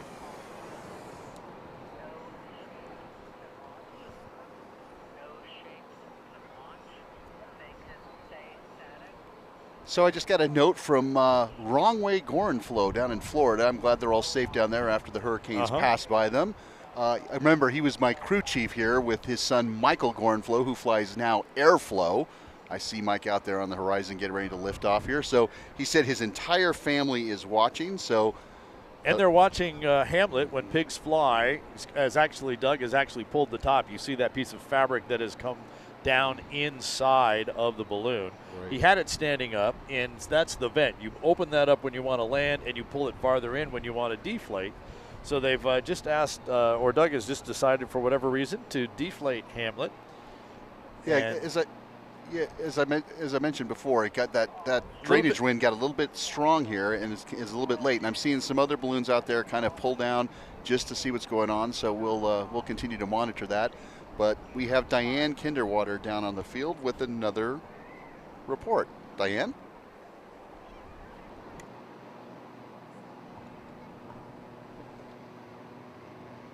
Ted and Art, you don't see this very often in New Mexico. Well, you see the hot air, but you don't see Alaska. We have Don Edwards, and he drove all the way down from the great state of Alaska to join us at Balloon Fiesta. And of course, Don Edwards, many of you may know him. He was the events director here years ago. Welcome back. Glad to be back. You come down from Alaska and fly in Arizona and New Mexico for the winter. Yes, I'm a little bit of a gypsy, so I've been in Alaska for the last few months, and I drove down from Anchorage about a month ago. 7 days later, when I left Anchorage, it was 55 degrees. When I got to Arizona, it was 110. And I should have stayed in Alaska. Or come to New Mexico, because this is fantastic weather. Miss this. This is great weather. How is life in Alaska? Life is great. The temperatures are great. I brought back a freezer full of fish. It was a good trip. So, of course, you can't beat the weather here in New Mexico, here in Albuquerque. You can't beat it. The 4 seasons are just delightful. It is. I'm not real crazy about that wind season they have in the spring, but outside of that, the weather's pretty good here. That's why we have Fiesta in October. Great flying today. Correct. Yes, ma'am. Got our fingers crossed. I hope we're going to have a good one.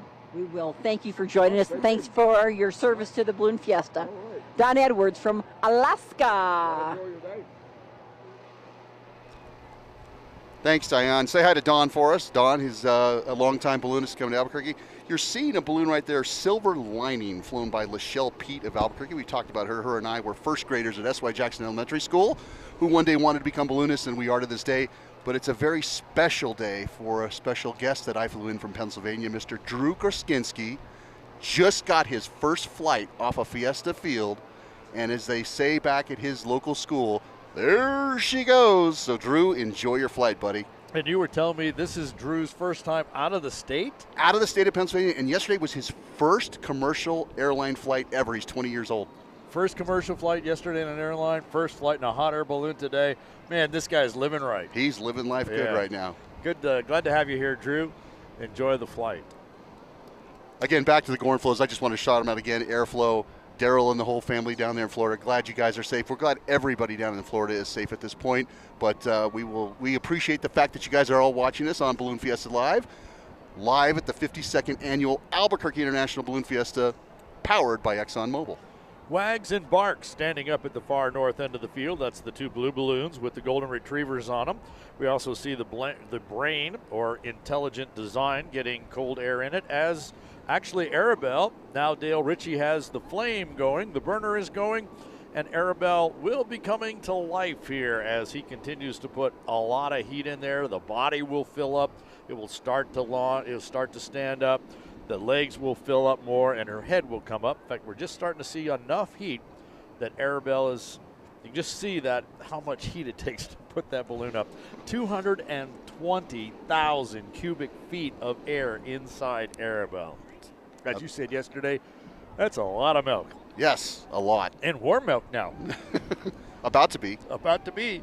Kind of makes me a little sleepy. So there's the tail coming up. The head's on the other side. There's the tail. So that hot air has to kind of go out the back end of the cow, through the tail into that little puff of stuff on the end. Here's the head side. So it's kind of coming through the neck into the head, and the horns will pop up, the front part of the nose.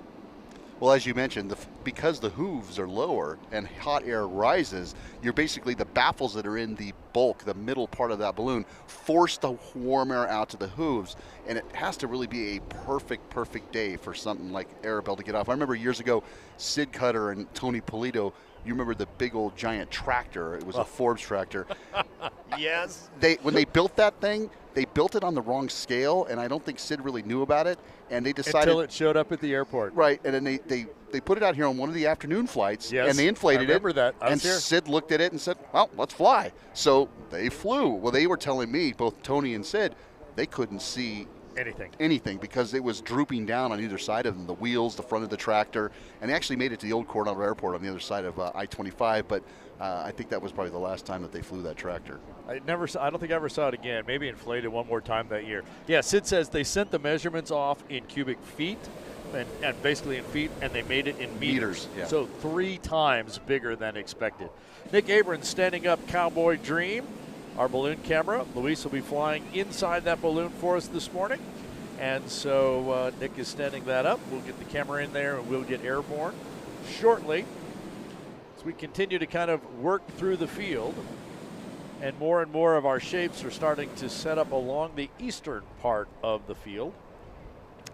Yeah, again, that drainage came in a little bit later than what they expected, and it's cooled off quite a bit here in the last 15 minutes than it was earlier. It was nice and warm. It's also basically, I think we're past official sunrise, but the sun hasn't quite made it over the Sandia Mountains. It is not yet crested, so we're not seeing those beautiful color pops that we'll see here in about the next 15 minutes on Fiesta Field. Yeah, I'm looking way out to the west, and I don't quite see it on the far west, which that's where we're going to see it first, on the other side of the valley. So I don't see it there yet.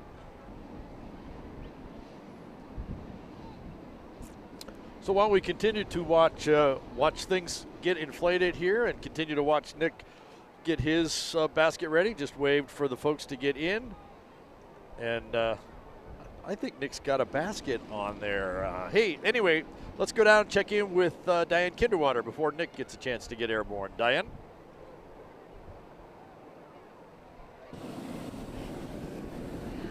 Hi, folks. I have some special guests here from Colorado. One of them is originally from Albuquerque. Actually, it's my son, Kenneth Kinderwater, who knows quite a lot about Fiesta, and his friend Kelly from Pennsylvania originally, and first time here at the Fiesta. What do you think of these balloons, Kelly? Unbelievable. I had no idea. I saw a lot of really great pictures, but I had no idea the experience was going to be like this. What do you like so far? I was very surprised that the balloons are taking off in the middle of the crowd. I thought we'd be standing off to the side, and that is not the case. One just went over our head. That is true. Most people are surprised that they're able to touch the envelopes, walk between them, and you're not sitting in a stand. You're right part of the action here. Yeah. One of them started to tip over, and Ken and I were trying to hold him up. And now we got a chase crew coming by us saying, "Way going." Now, Kenneth, as my son, you've been here since day one. I think you were 7 months old the first time. Well, actually, July, August, September, October. 3 months old when you came to the first Fiesta. Yeah, it's always been an uplifting experience. Some of the people around here are filled with a lot of hot air, but it's always a good time. I remember we used to collect Balloon Fiesta pins and trading cards. I think we still have them. I think they're worth quite a lot of money, or at least we were told they're going to be worth quite a lot of money. You're hoping they would be. So he's been coming here for quite a few years, since 3 months old. We've seen a lot of other babies here, but you came I remember when the ground was dirt and you had to bring your bad shoes, but now it's really nice soft grass. Everything looks great. They got stands out here. It's pretty impressive out the growth. Big growth here, and you've grown quite a bit over the years as well. Thank you, Kenneth, for coming down, and for Kelly for enjoying Fiesta with me. Thank you. Back to Art and Ted. It's a family affair out here. It is. Friends, family, people you don't know, they immediately become part of your friend group and basically your family group as well. So we saw Lottie Dottie Chicken while you were chatting. There's Arabelle as our special shapes continue to get inflated along the east side, and we continue to launch our regular shape balloons that are just going off for a nice fun flight this morning. When we get all of those guys, folks, out of the field, we'll open up the field for competition. and we'll have a live camera right down in the competition area along with Ted Maes, who will be able to give us all the insight from right down inside. I'll stay up here on the roof and kind of coordinate from here. But there's, it's a great day. And now that I look all the way out on the west, I see that the sun has hit the very far west side of the valley. Right. So it's on its way. Well, I'm excited to get down there amongst all the action of this competition, and it'll be a great call between Art and myself. We're just waiting for that to crest. There's a zebra right there giving final instructions to a pilot before they walk off. This is going to be our balloon camera. This is going to be with Nick. Hey, I didn't realize that Nick had a door in his basket. So he actually opened the door, let our cameraman in. He didn't have to flop over the side. So, I wanted to watch this. So this is basically the pilot's perspective. So we just kind of got the camera kind of over his shoulder, kind of looking back and forth both sides. Yep, and we'll get the, there's the launch director dressed up in her finest stripes with pink. They really go all out, don't they? Okay, so now she's wanted to see if he's buoyant. There's the thumbs up. That buoyant, just to make sure that you're good. You're not going to go up and come back down. And now we are airborne. She's pointing right there, so she's giving she's him direction. Up to other traffic because there's one going over the top of him. I believe that's Don Doherty from Denver, Colorado. Nick using the turning vent to spin the camera and give us a 360-degree view. And he'll stay below Don Doherty, up above him. There's another angle.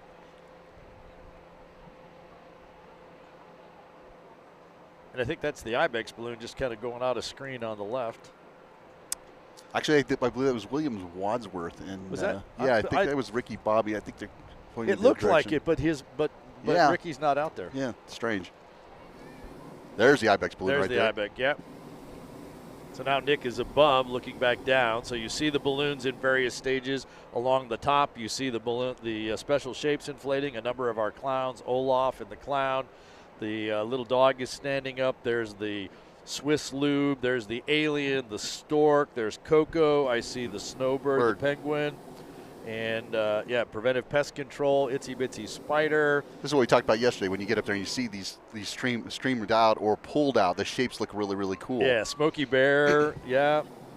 There's Arabelle. There's the brain, Frankenstein, Lottie Dottie way up at the north end. I saw Mr. Z, the zebra in the mix there. But, yeah. So balloons in all stages here. Yeah, and if you could hold out there, you can see the line where all of the shapes are, and then our competition will be to the left where these balloons still have to launch. Right. So as soon as these balloons get out of here, they get the people out. They'll put those 5 poles on the north end right there where they're going in, and they'll have those 5 markers just to the right of that road that's right there. They'll kind of split it, actually. Yeah. That road goes right through the middle of competition. So, yep. It's a great shot from Nick and our cameraman, Luis. You bet.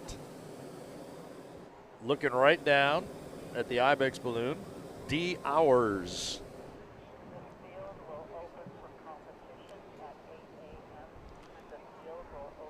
We're just getting word from Assistant Balloon Meister Peg Bilson that the field will be open for competition at 8 a.m. So we have about 29 minutes before I get down on the field to call all of that live and up close and personal. I know that you've been down in the target area on previous events, types of things, but the view from there with all these balloons coming at you is just tremendous. It's phenomenal. Like I said the other day, it's like a kid in a candy store. So, yep. But you have to be careful because, people are throwing baggies and balloons are flying low. We'll be making sure that we're all safe. And there's a great view looking to the south, downtown Albuquerque. Just to the right, you can see the interchange of I-25 and I-40, affectionately known as the Big I. To the right down there. So no one seems to have taken our balloon weather guys, Brad Tiemeyer, up on the find the box. Yeah, those high ones, and if they are, I don't think they're, if you look to the top left there of what we're seeing, it may be slow, but slow as it goes. And it really makes a difference when you're up there flying. You really want to get in some wind that are going to get you somewhere. Because although a lot of times you like light and variable over open spaces, lower to the ground, you really need some wind to get you to a spot that you're going to pick to land. At the risk of overloading the landing area, I think there'll be a whole lot of folks landing at Vista del Norte today. Yep. Which is a park which is one of the efforts. The city has a task force, a landing site task force, that tries to identify sites that might be in the normal path of balloon flights and preserve that spot as a landing site. So it's a park as well. Lots of soccer games go on there. There's even a parking lot, but it's one of those places that is a really nice landing spot when you take off from the field here, because we typically go pretty straight south. I think some friends of mine were actually headed there. They like to go to Vista del Norte with the hope of balloons going there. Many days we've had the box and we've gone out to the northwest, but today we're coming down south. Hey, look, there we are. Smile. We're here. We are. Oh, he's right down here in front of us. Yeah, right down there. Here. We'll stand we'll up. stand up and you can see us better. There you go. There's our rooftop studio. Gary Williams with our Windfire production guy. He's got his extra camera out there getting us this great shot. So now you know where we are. And there's Gary. And there's Gary. Yeah, there's the shot the other way. Always fun with that. Yeah. Thanks, Gary. You know, and looking at the way that what the winds are doing and how far some of those balloons have gotten, I would not be shocked if they flew over the airport. Well, that's kind of the next stop. If you don't hit the Vista del Norte, there's a gravel pit a little bit farther south than that. Those are the two spots. And after that, the spots get really, really thin and narrow and hard to get into. So the next best thing, fly over the airport, land down in the Mesa del Sol area, for those of you who are around here. Land down there where there's not lots of wide open space like going out to the west side. Jonathan Wolf's and Infinitude, the fractal balloon printed by Kubitschek on the fabric. And so as you look, you see that the fractal idea is that pattern repeats itself and starts very tiny and then increases to the very large size of that fractal balloon. Jonathan actually, kind of when he got started in ballooning, he started tie-dyeing the fabric first. Right, I remember. Remember he would tie-dye those? And we still have one of his tie-dye balloons flying here. I saw it the other day, Hallucinations, and saw that. And then he's kind of moved on to printing. That's actually the second fractal balloon that he's had printed. There's Arabelle getting stomped on. Yep. Opening all those vents, making sure all those pieces. But Dale did a great job of getting Arabelle up in the conditions today. Yeah, he did. Yeah. And you can see they're searching for vents in there to be able to get the rest of that air out. And as we talked about, depends on the size of the balloon, but a lot of these special shapes have several, up to 50, 60 of these vents throughout them to be able to hold those appendages open. Again, I remember flying Simba the Lion, and for every mane of hair, it had 2 vents. Oh, wow. And when you looked up inside of it, it was a pretty amazing sight to see all the baffling and how the hot air was pushed to those areas. That balloon took a while to put away, like Arabelle. I remember the pirate ship out here one year and looking up inside there and seeing all the extra rigging and baffling and stuff like that to be able to turn that round shape into a pirate ship. Look at this, the whole great row. Shot, yeah, and you see concession row. That's where you can go shopping when you're here. And we're almost dead center in the picture now. There's kind of a big spot. It's just going out the bottom at this point. That's a great shot of Milky Way flown by Bill Kinsler from Edmond, Oklahoma. Moo, there it is. There's the backside.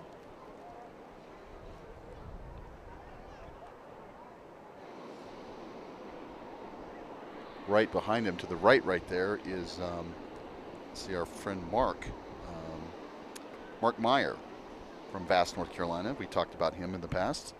He's a transport fixed-wing pilot, but he loves hot air ballooning, and his whole crew, I actually had the pleasure of meeting the other day. The amazing thing was we talk about how many people come out here, and I just met one of his crew members. He asked where I was from, and I told him, well, I live in Gibsonia, Pennsylvania. And he goes, well, so does my brother. Oh, wow. He goes, do you know where the swim club is? I said, yeah, it's up the road. So his brother literally lives like around the corner from where I live, so small world. There's Mr. Z in a great shot of the top. That's that kind of opening that's there. It's kind of came open a little bit. Sometimes that does. You can see the Velcro tabs we talked about before that are not fixed. So right on the edge there. So a reminder to our competition pilots that there'll be a static display of our special shaped balloons going down the east side of the field. Yeah, Henry Rosenbaum confirming that they've requested the shapes to do a static display and to not fly out of here. So. And here's the sun. Yep. Here comes the sun. It has definitely hit the field. Look at the colors change in the balloons. You were talking about Mark Meyer. That's the clown, the three-sided carnival, which that we saw right there, still inflating. That's Little Dog and the Blaser Swiss Lube can. And not so little of a dog. Yeah. Remember those early days of shapes that a lot of the shapes were those cans. Maybe it was a Pepsi can or a Coke can or some other types of cans. That was one of the earlier shapes. And then we were talking at dinner the other night with some friends. Wouldn't it be cool to have a bottle shape? And I said, well, we used to. Yes. We had all kinds of bottle shapes. Freixenet champagne, I remember, was actually in an ice bucket. Yep. And then there were others of the different types of wines and liqueurs. Somebody said, well, then they were upside down bottles. And I said, no, the big part of the balloon was at the bottom, and it narrowed down to that long neck. Looking straight up as we fly in Cowboy's Dream, looking straight up from the burner. Great shot by cameraman Luis up there for us. Uh-huh. And he's going to look down. Just to show you, yep, there's the view down. So just to prove to you that we're actually in the air. And again, thanks to Nick Abrams and the Cowboy's Dream crew for flying our camera for 4 days this week. Today's the last day he'll be flying for us. Tomorrow we switch back to Pat Irwin. We got 2 guys flying the camera for us this year. Appreciate those guys and their crews. Pat Irwin flying the Nevada Battleborn balloon. There's Lulu, another one of the cheetahs. And we spoke with the Bugs Bunny crew from the UK, right to the right of them right there. You see the G-Bugs on their identification number. A lot of people. As you said earlier, a lot of schools, if not every school, is out. Of course, tomorrow is Kids Day with a giveaway to kids starting at 4:30 just south of the Main Street stage. So if you're coming out tomorrow, Friday, here at Balloon Fiesta, get here early and bring your kids and head right to the Main Street stage and get your goodies. I just got a text from Jim and Lisa Williams. They are pilots. They fly Pix and Handstand. They're from Katy, Texas. They said they didn't like the direction this morning, so they're watching us live. They just sent us a picture of you and I, Art, in their trailer out there on the west lot. So good morning, Lisa and Jim. Enjoy the show. You know, I would like to see a lot more of those pictures. I'm not sure if you can. I don't think you can post them to a chat room, can you? I don't think you can. I don't think you can. But anybody out there that's friends with me on Facebook, feel free to post as many of those and I'll share them with Art, and we'll get them put up. Well. Or Art, yeah. Either one of us, yeah. I'd love to send some of those. I've loved the comments that Diane has brought to us this morning from all the pilots and the fact that they have been watching. They watch it all year long. We had navigators watching. It's very rewarding to know that you are out there watching and enjoying what we do to bring Balloon Fiesta to you when you can't be here, or just to help you relive it. So that's the Hot Air app, I think. It looks like it to me, that Nick has in his basket. So he's moving at 180 degrees due south. He's at 61.18 as he's dropping just a little bit, and he's dropping at 285, 80-something feet per minute. And he's moving at 13-point-something miles per hour. And been up on the flight right there 18 minutes thus far. 18 minutes. The recording has been 18 minutes. Yeah, so this will record the whole time. And the distance from Fiesta Field, he's already 2.43 miles from where he took off from. And you may have seen that little dashed orange line. That's kind of where he's going. Giving him his direction. Yeah, that's in the next 5 minutes, that's where you're going to be.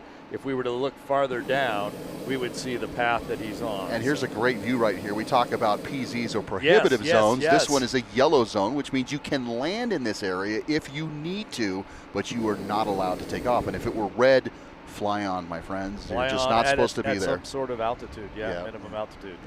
So, so now his direction has changed. Now he's going 197. So he dropped a few hundred feet. See, he was at 62, about 500 feet. He dropped and he changed directions. Got a little bit more right out of it. Yep. A little more southwest out of that. Great shot. Thanks, Luis. That's the kind of stuff that we love bringing you here on Balloon Fiesta Live, to be able to give you what it's really like to be on the field and in a balloon. And then hopefully explain this to you so that you really feel like an insider. That's the stuff that we're all about at Balloon Fiesta Live. And again, thanks for watching. Thanks for all the positive comments that you make, your interaction on our chat rooms as well. And if you'd like to let Balloon Fiesta know what you think of Balloon Fiesta Live, send an email to balloons@balloonfiesta.com. balloons@balloonfiesta.com. Tell them what you think of Balloon Fiesta Live. Well, looking off the rooftop studio, we have about, looks like maybe a dozen more balloons to get you out of here before the competition starts. Competition will be starting in about 17 minutes from what our assistant balloon meister Peg Bilson reported on the radio. It's about time for you to start getting ready. So I just got in my ear. I have to get downstairs and get out of here so we can bring you the action live from the field. My name is Ted Maes. I'm along with Art Lloyd Jr. You are watching Balloon Fiesta live at the 52nd Annual Albuquerque International Balloon Fiesta, sponsored and powered by ExxonMobil. Okay, Ted, get out of here. See you, sir. I just gave him the adapter, Mr. Gary.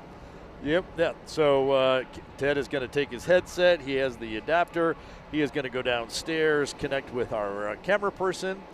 Dylan is going to be the camera person down in the field today.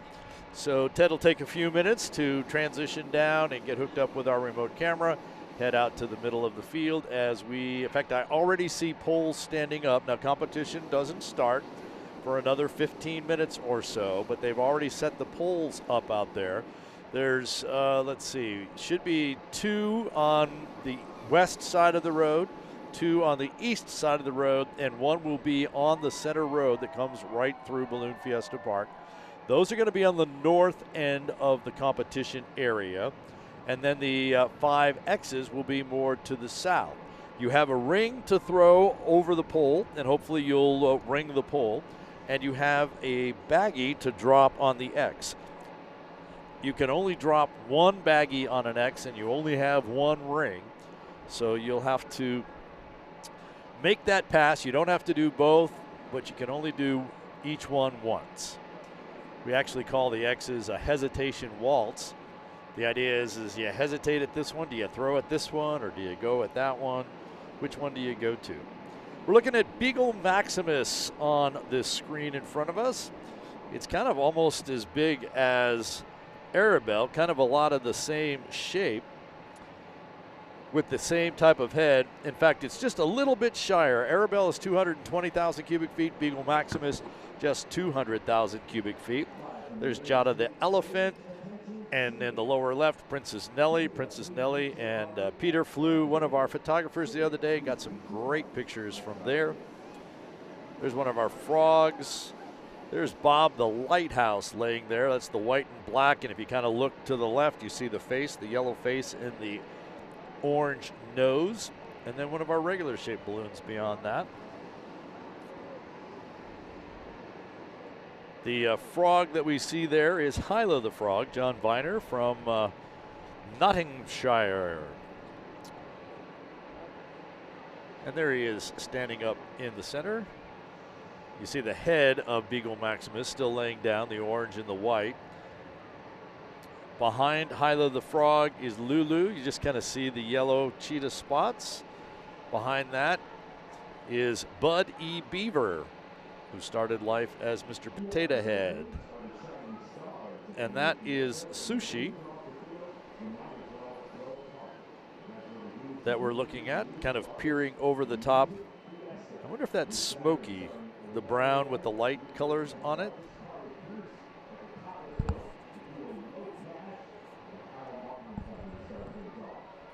Little dog, and then there's Tiny the fire dog that we see in the lower left. A tribute to Tiny Dawson, a retired deputy fire chief with the Henrico Fire Department in Virginia. And actually, we've talked about registration numbers, the N numbers or those types of things. Tiny has an N number of N343R. The R is for remembering the 343 fallen firefighters in New York on 9/11 in 2001.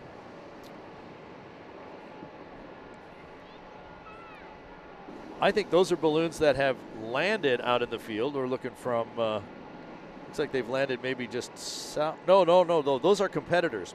Those are competitors getting ready to fly. Now that I've looked at that closer, those guys are inflated and waiting for the Field is open, the command.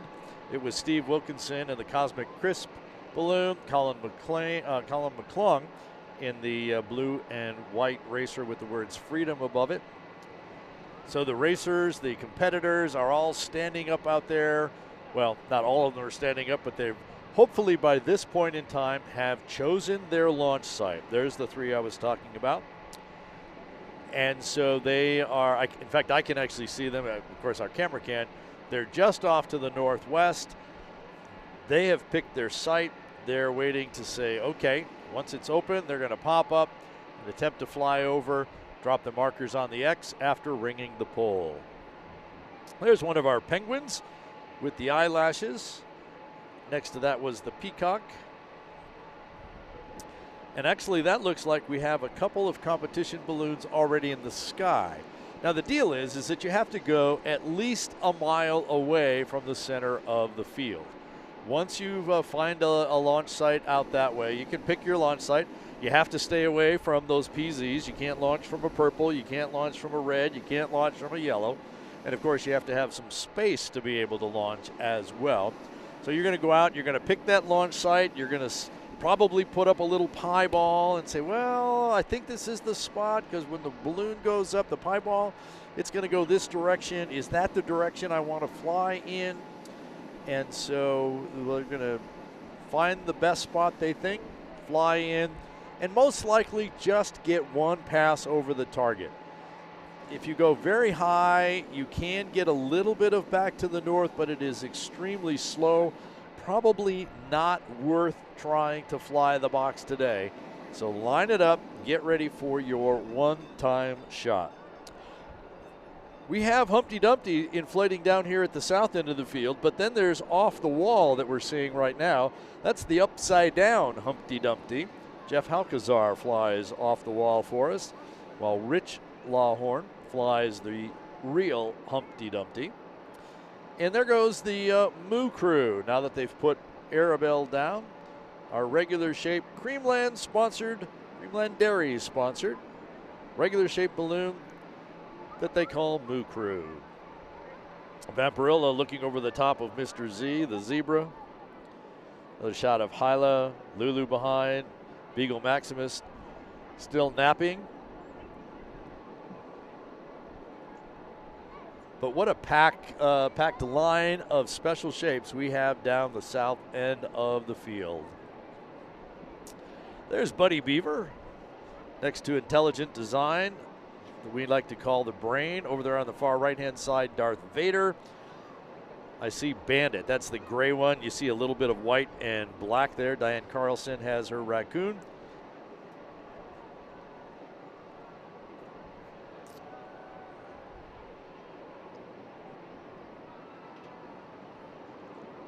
And another angle. So there's the farmhouse. I see Princess Nellie, the pink with the tiara. And just to the left, that's the backside of Pico, our little baby peacock. Andrew Hulley brings us that balloon. The black next to that is one of the penguins.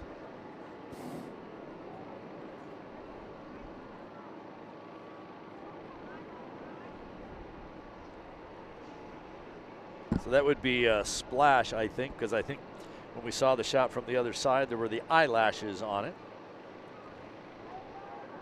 So Splash, the female. And that one, without the eyelashes, is going to be Puddles. I like the registration number there, G for Great Britain, and then Geen, like in penguin or penguin.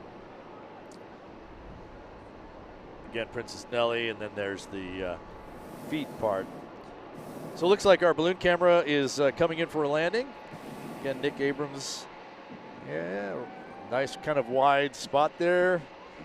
Looks like a little, yep, still kind of, just kind of scraping along the ground a little bit.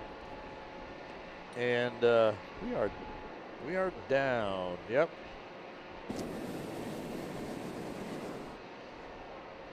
Great job by Dylan, and again, certainly appreciate Nick Abrams flying the balloon camera for us. Oh, Louis was, Dylan, that's right. Dylan's going to be on the field. Louis is the balloon cam up there. Thank you. We have so many great photographers and other folks working our show here. It's just, it's hard to remember who's doing the great work at the moment. So there's the Cheesy, our little mouse, kind of peering over the top of a couple of others. That's the red macaw and the blue macaw laying down in front of them. There's Tiamo, the heart with the wings and the hands forming the heart. Timmy Orr flies that.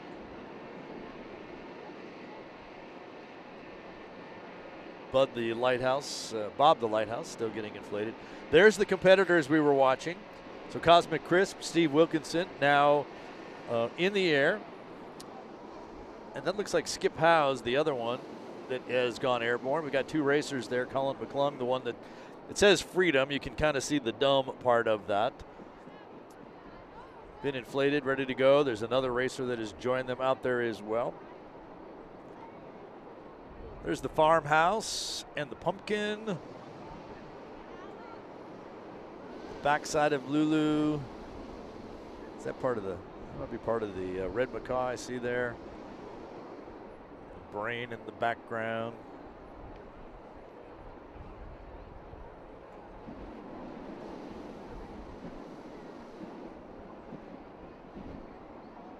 Oh, okay. Yeah, a couple of my friends that are got a couple of the last ones off the field, off to the far west side. It's either Peter Cuneo or Barbara Fricke flying Sandia Sunrise, and following them out, Suzanne Dolgi flying Heirloom. Folks that I have known for a very long time. Suzanne since she was about 12 years old, and I won't say she's an old married lady, but she's definitely a married lady. There's Yoda peeking up, as well as Hunter the Fox. I see Steggy slipping out from the backside there. That's going to be one of our fish, I believe, right? The orange. I don't remember if we call that. No, we call it Wally. Wally is the fish name.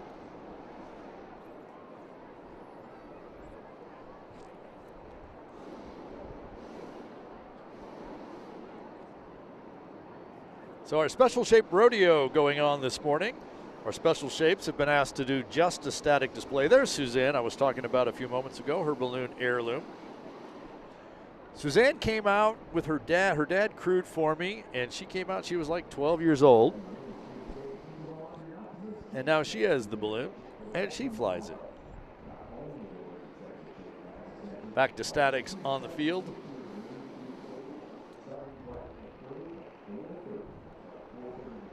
And my watch has us about 4 minutes away from the official start of our competition.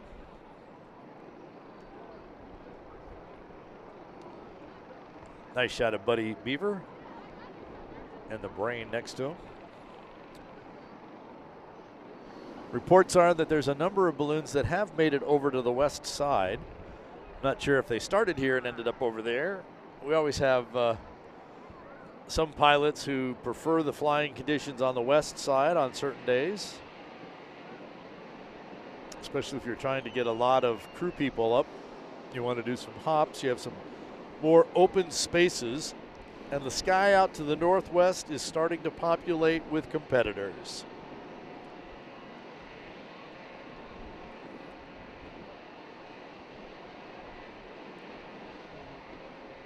With that basic one direction to the south, kind of hard to get directly north of us because there's a big purple area, the Sandia Indian Pueblo. So you kind of have to get off to the west or go farther out to the north, and then you'll have to maneuver the winds that are up there to see if you can get back over. So I do see. So I'm watching the Colin McClung balloon and the Cosmic Crisp balloon. Remember, they took off right from the northwest corner of the field, and they're both going high attempting to get some level of east direction to come back in to the field, because they're going to have to do that. You kind of have to take off west, which means you got to get more east. So they tell me that Ted Maes has made it down to the center of the field. So let's bring the PA system on board, if we can do that, please. And let all the folks on the field join us.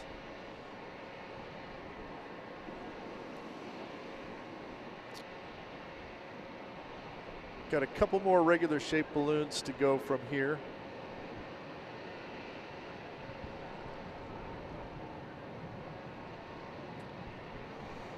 All right. Welcome to everyone on the field here. Joining us on Balloon Fiesta Live, Art Lloyd Jr. here, Ted Maes down in the middle of the competition. And our competition window opens in less than about 2 minutes. And what's going to happen today is we're going to have 5 poles on the north end of the field, 5 X's on the south end of the scoring area. Our special shaped balloons will stay inflated along the east side. We already have a number of our competitor balloons in the sky attempting to make that one-time pass through.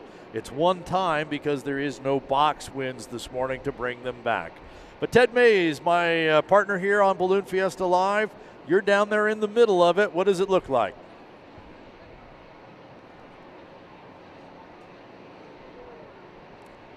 Thanks, Art. Yeah, well, we're at one of the 5 poles right here that they are going to try and fly in and ring a ring around the pole that we showed you earlier on the show. There are 5 of them that are set up here on the field. And to the south of me right down here, we're going to have 5 X's where they will throw a marker on. And as you said earlier, it could be any other color than red. So I started to see, like you said, Colin is up above us. They're maneuvering their way into the field, and we're going to hang out right here near the poles because I think, as a pilot, that's what these guys are going to go for. They want to throw on the X's to score, but they want what's on the top of those poles to drop that ring around it and score those points so they can get some good money in their pockets. So we're going to hang out here. We have our first competitor, actually, it looks to me, coming in right over here. I'll show you. It's not that Kubitschek balloon, but it's that spiral Kubitschek racer balloon right over here. Looks to me like they're going to make their first pass. Looks like he's got a pretty good track on the far western pole that's from us here. So we will stick right in this area and be able to watch all of it live here on BalloonFiestaLive.com at the 52nd Annual Albuquerque International Balloon Fiesta, powered by ExxonMobil. Art? I think that's Pixie Sticks, Alan Anderson from Minden, Nevada, that's coming in down the west side for you.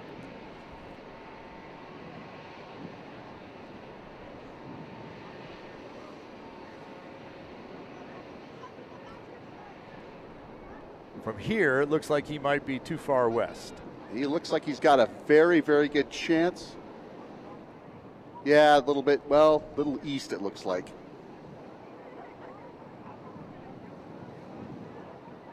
And Peg Bilson, our assistant balloon meister, has now announced close to the pilots. He threw that pole and just right over time. Peg says the field is now officially open for competition.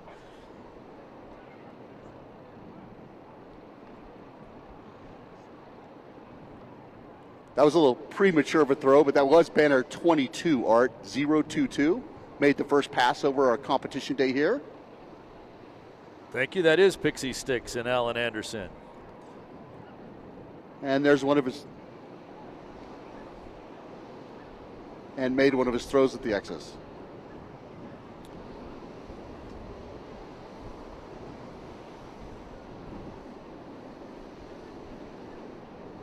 I'm not sure how many, they're going to have to really work to get here today, but if you look high, Ted, you're going to see that Steve Wilkinson and Cosmic Crisp and Colin McClung, all those that we saw take off from the northwest, they went up very high and they're working their way slowly, very slowly to the east. And now Colin is about in line, but he's got to get a little bit farther because when he drops down, there's still a southwest piece of component there. But so there's definitely a way. So you launch from the northwest part of the field, you go high, move east, drop down, and follow that direction to the southwest to get here.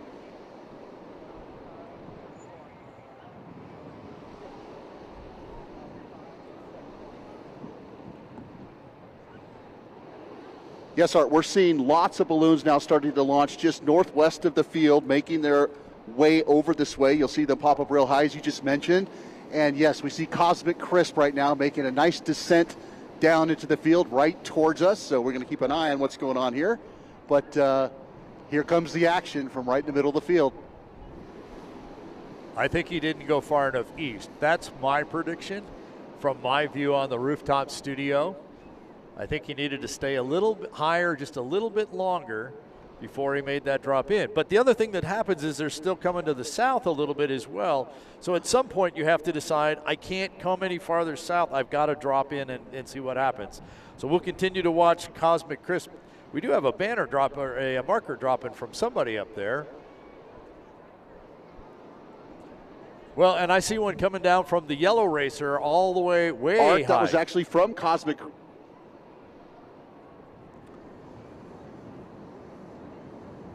And one from the yellow one way up high as well. So we kind of had them both. So yep, you're gonna get some good action here, starting now.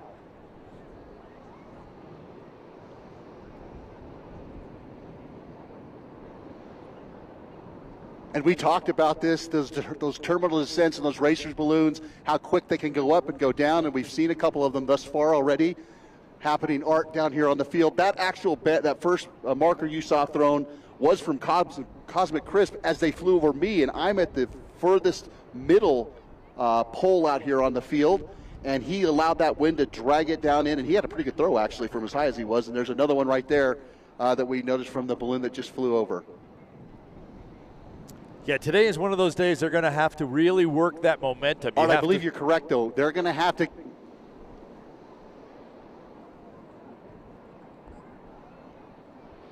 Go ahead, Ted.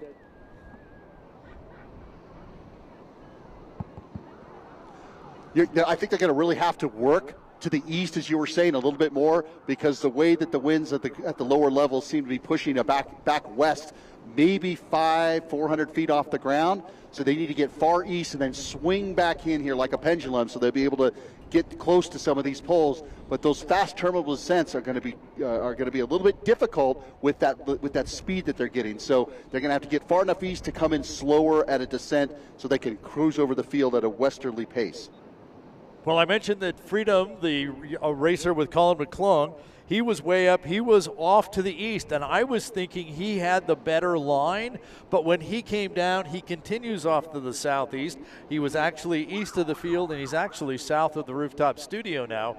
And, yes, there's another one of those terminal descents coming down above you. They're going to have to drop through that layer very quickly.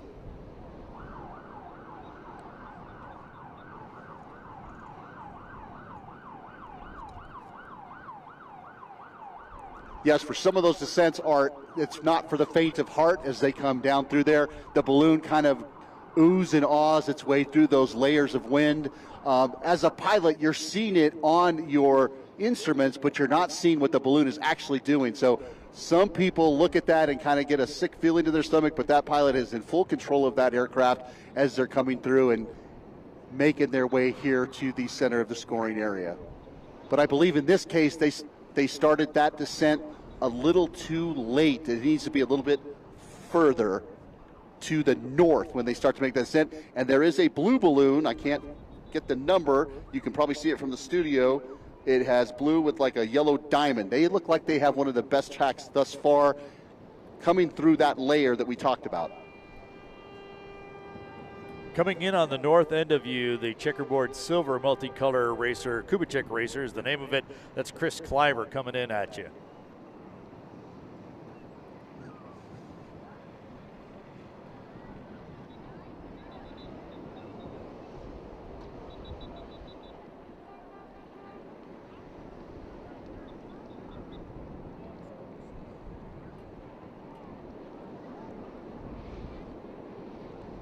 Art, this is the balloon that I was talking about earlier, if you could look it up on the tracker for us, that looks like they have the best shot now, but now as they're getting lower, I do see it pushing east. So they made that descent. They're going to really have to work their pilot magic today out here at Fiesta Field, because it is constantly changing as that sun continues to warm the air up. I think your blue one that you've talked about with the kind of the yellow square on it, that's Joe Candelaria, Mr. Blue Skies.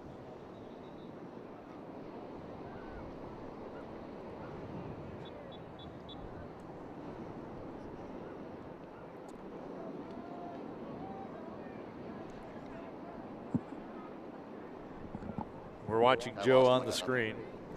And as the balloons do try to land on the south end of the field, for those of you who are on the field, please listen to the pilot as they come in. Do not get in front of the balloon. Let them land it. The crew will grab them from behind. If the pilot asks you to grab onto the basket, go ahead and do that. But again, listen to the pilot instructions.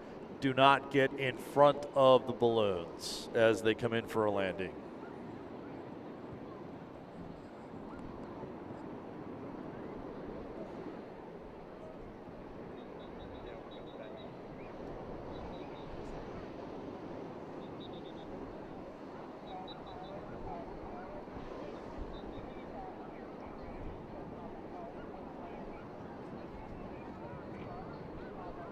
What's that?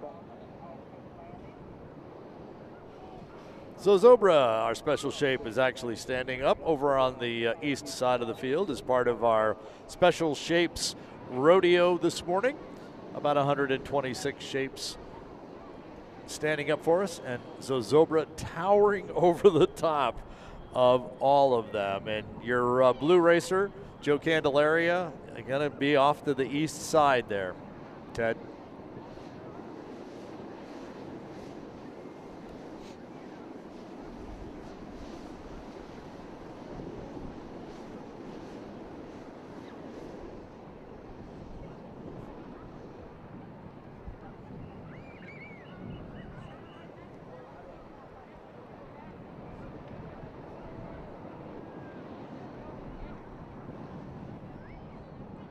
Continue to watch Joe go down the east side in his racer.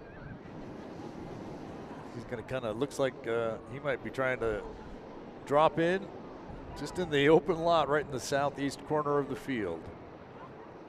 And a whole lot of other balloons out to the northwest, looking to see what happens when those first few have come across the field.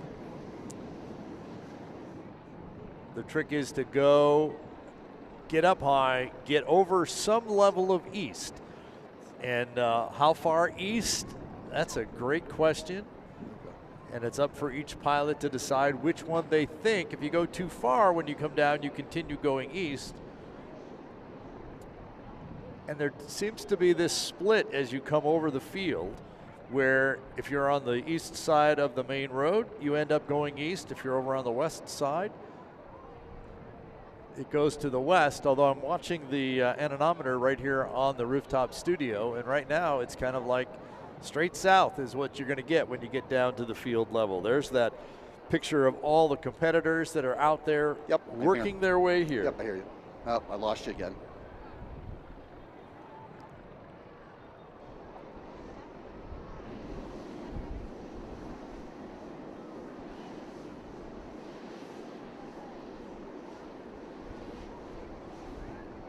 So no one over the target at the moment.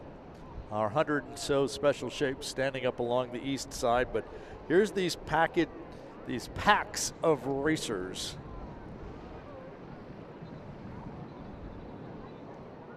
In that shot that we just saw of like 5 of them together, I saw Keith the Catch in there, Ken Drawn in there, Johnny Petrin in there. I think that was Amanda Brodbeck in there. Amanda's the current 2-time women's national champion. Johnny Petrin, champion here multiple times, placer in the worlds. He was 6th here last year. Keith the Catch is kind of the leader in the local balloon club monthly competition. Keith has won that 2 or 3 years in a row. Ken Drawn always in the mix. They're all in that same pack. And they're starting to split just a little bit as they each try and take the difference. So Ted coming in, you've got one coming low. I'm not sure who that is. And then you've got Solaire with Sean Rea and Zarek Wells with the yellow and mustache. Look to be dropping in to make their pass.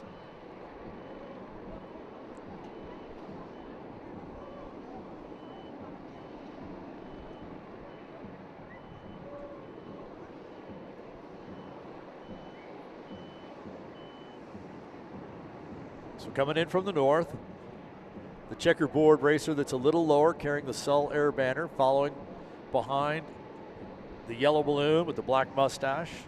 Sean Rea in the first one.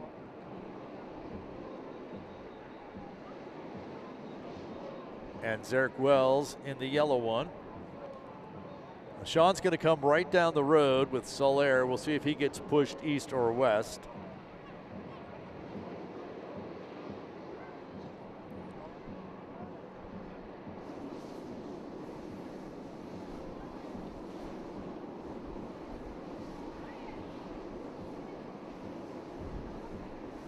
There's Sol Air.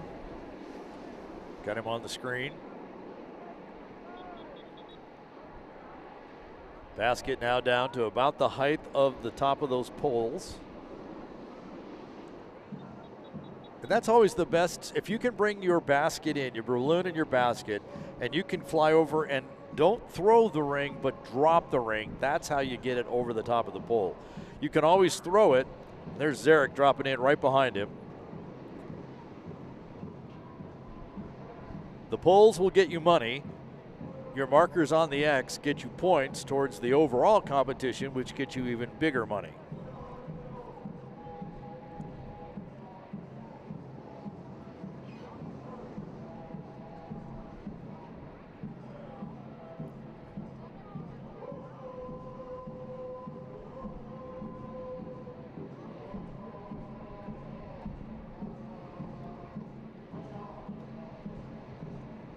So we see Sean pulling on the vent line.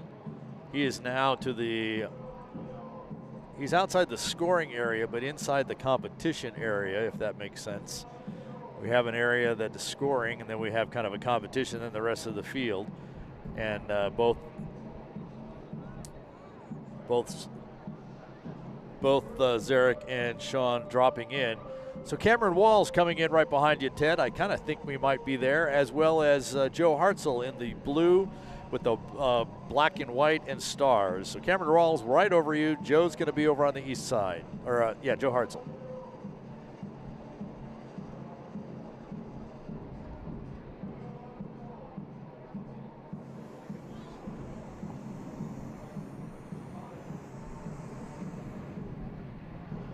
Art, this is Ted. I don't know if they can hear me again. We got you.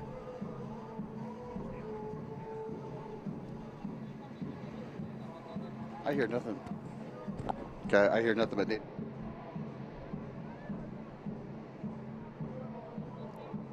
So we have Ted on a 6-second delay because of the cell phone conditions here on the field.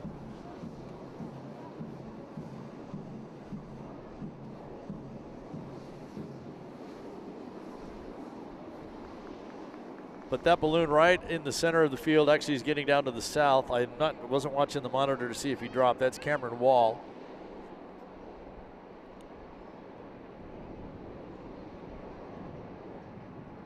And looks like he'll be landing here on the south end. But those racers that started out to the northwest continue to work their way to the east.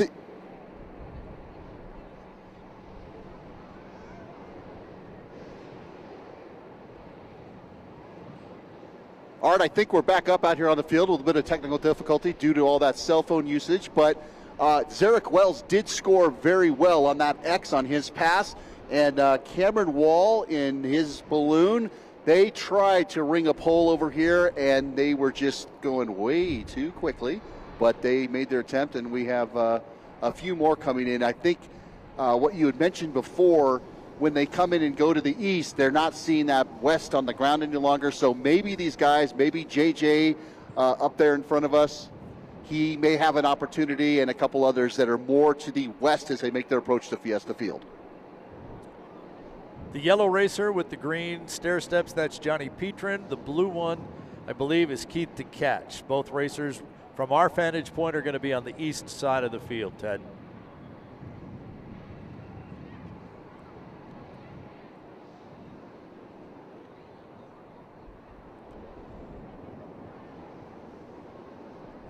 You are exactly correct, Art. Most of the poles, though, there is one that is towards the east side, but as they make their drop down into the field, They're not getting that west push that we initially saw. So all of these balloons that I believe now are down the center of the field to the more western side, if they make their descent now, they would have a better shot to come over the middle field. Cameron Wall did that. I saw him from far away. He did that right over the Sandia Pueblo Reservation area, the north gravel pits that we used to launch from years ago, but that's where they're getting into more of the meat and potatoes, let's say, of the scoring area. We're watching a marker drop, just dropped in, and I think that might have been from Sunflyer that is way over you, because we watched that marker drop for quite a few seconds. We did see Johnny Petrin wrap his up and give it a whirl out there. But, yeah, it's going to be tough to figure out how far east do you go before you drop down to make your pass.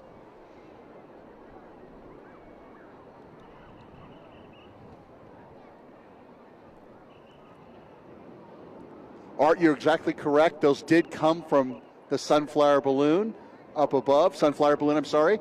And, yeah, they threw from about 350, 400 feet. As the conditions continue to be the same down here on the field, it does look like Mr. Sprinkles has a pretty good shot at it, making his descent on the north end of the field.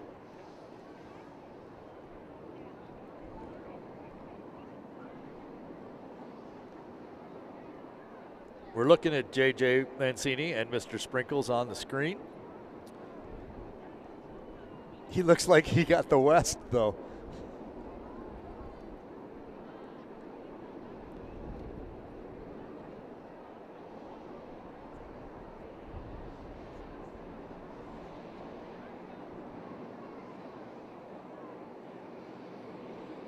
Art, as you mentioned, it for whatever reason could be the heat off of the asphalt that's out here, but you're exactly right. It's almost like a dividing rod for balloons down the center of the field. You got to just find that sweet spot somewhere a little bit more north of the field to be able to get in, but JJ did get pushed to the west quite a bit. There is one pole in front of him. We're going to see what he's able to do here, but he's making a pretty quick descent in.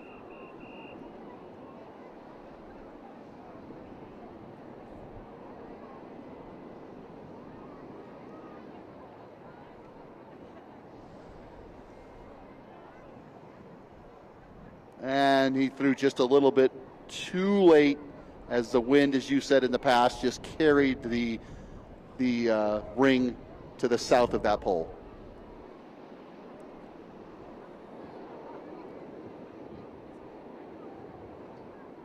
Off to the east of you, the kind of light blue, the yellow, and the pink, that's Tropical Twist.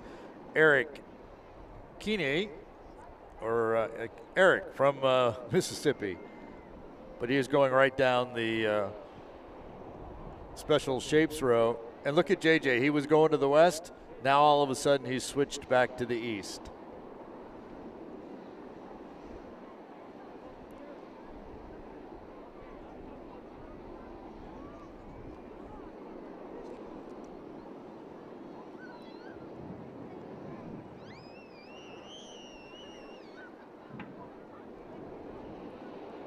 Gary Cass, the red racer, going over our special shapes.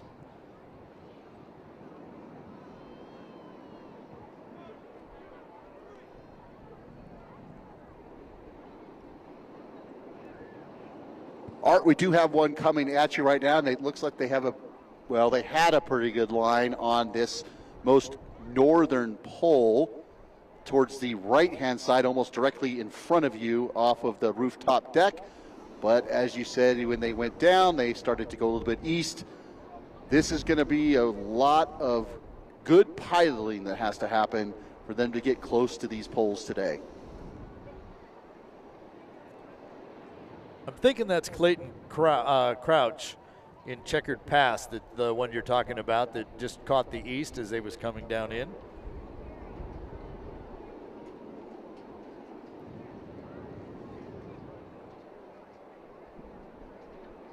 It's banner 1, 2, 3, Art, 1, 2, 3. That's the one. That's the one. You have Amanda Broadbeck coming in behind you in the greens and light blues, as well as a red, white, and blue one. They look like they'll be the next ones to you.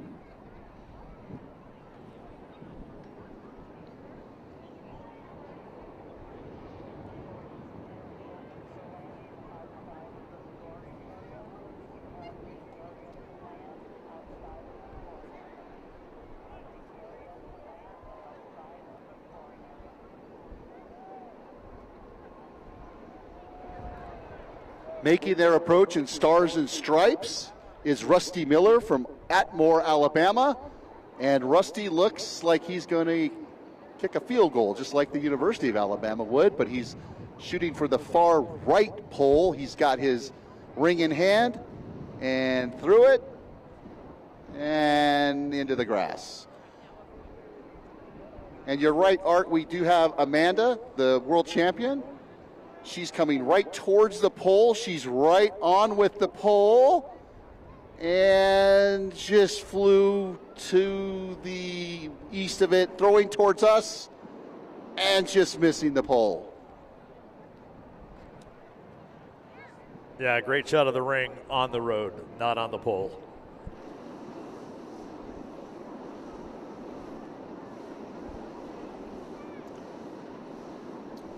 Yes, folks, it has to be on the pole to be a win. But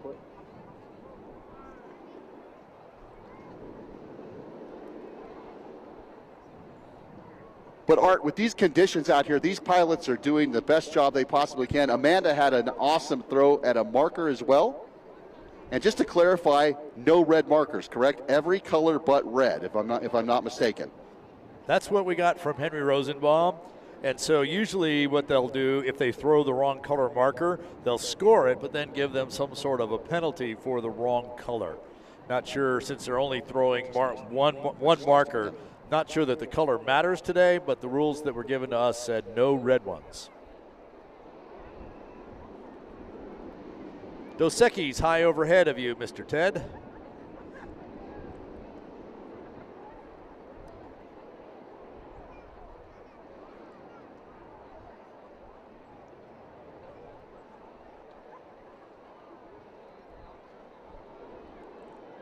Down here on the southeast corner, Amanda's going to bring her racer in. Pay attention, do not get in front of it. There's a lot of crew folks right there. They're going to grab it right from the side and from the back. Nicely done.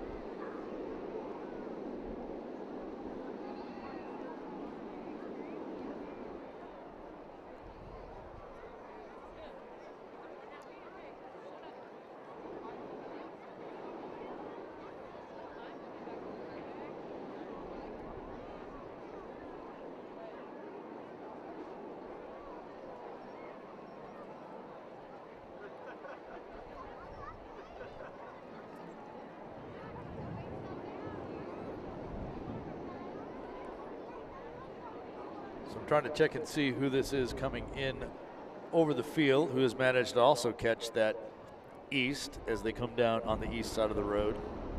One of these days we're going to figure out what that phenomena is, that when you come over, all of a sudden you go east or west, depending on which side of the road you might be on.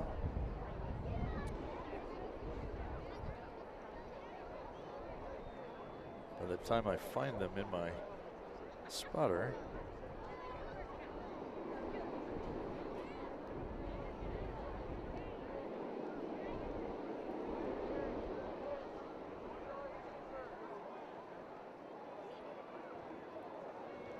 working hard to keep Ted, who's down in the middle of the competition, online with us so that we can hear what he sees.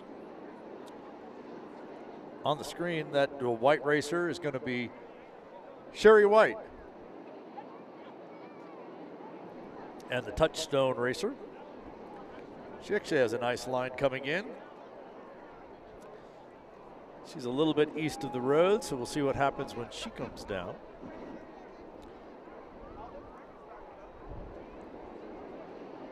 Right over Main Street for those of you on the field. Chris Sabia has the Wonder Balloon. Cruising right down Main Street. A little lower and he could be shopping. But meanwhile, we're going to be watching Sherry in the white Touchstone racer.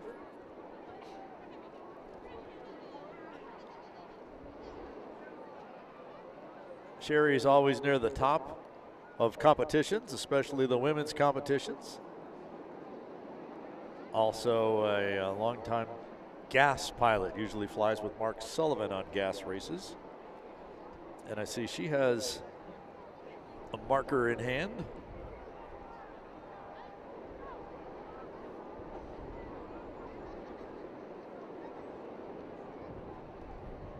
And the windup, the throw, follow the marker down. All right. Hey, if you get a marker out of the basket today, that's going to be a good score.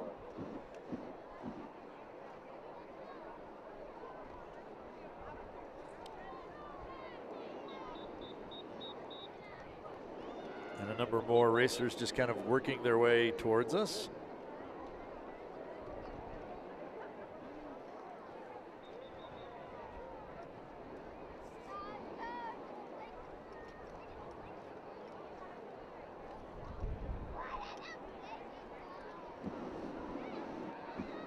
So the one on the far north end of the field with the dark greens at the top and the bottom, the yellow-orange around the middle of the balloon, the equator, that's Daniel Liberti and Happy Endings.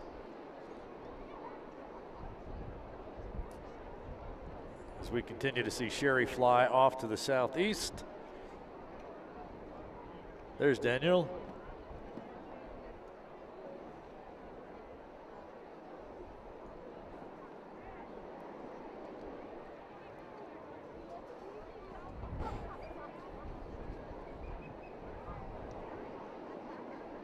Look at this balloon back here.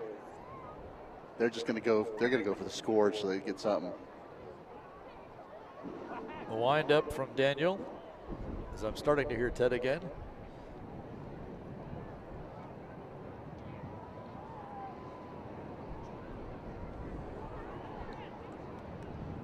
Art, we just had a great throw from banner number 5 on one of the X's out here. They're probably about 15 feet from the center of the X, actually.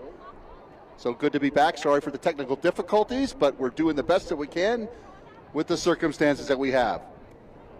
We got you covered, Ted. That's Daniel Liberti, number 5, that you just mentioned. Not a bad pass. You've got the stair-step racer off to the, it's going to be off to the west side, I think.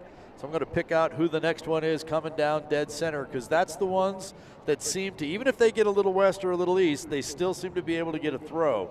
If you're on the edges when you come in, it seems like you get pushed way off to the sides. So you got to have that straight line coming in.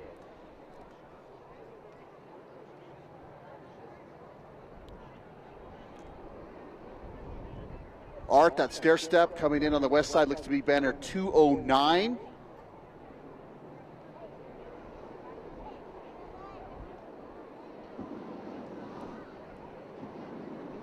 .209 would be stepping up, Aaron Gebhardt from Indianola. And he's picked up he might be good. All of a sudden, he's got that southeast. And the one right behind him is banner 009.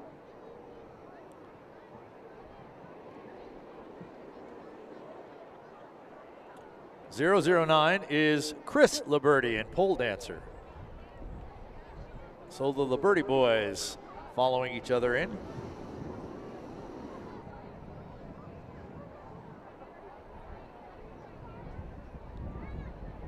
Art, he should have a nice toss right here on the marker. Here it goes.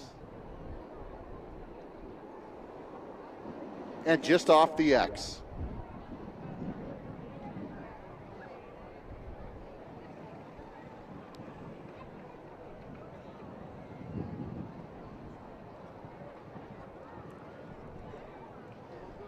Art, it looks like we have this balloon coming in right at the pole. Looks like he's got a good track right towards the most northern pole on the west side of the field.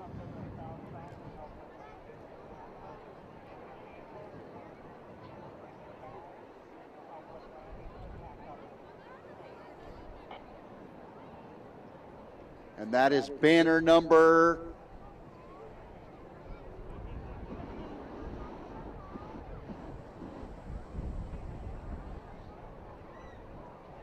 35, banner 35. And that would be Joe Seymour, Joyous Pleasures from Indianola.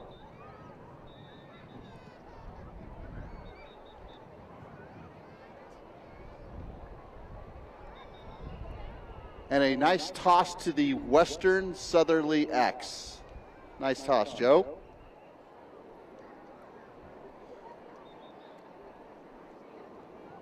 Our next competitor coming in is the R&S Kawasaki. Looks like balloon.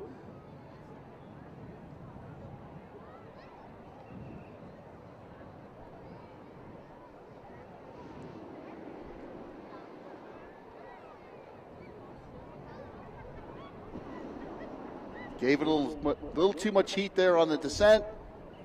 They're venting out now. R&S is Steve Lombardi. And we'll miss the poles altogether.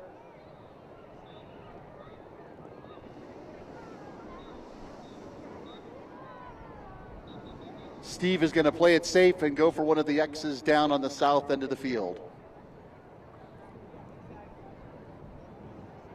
Little tougher day for competition for our pilots today.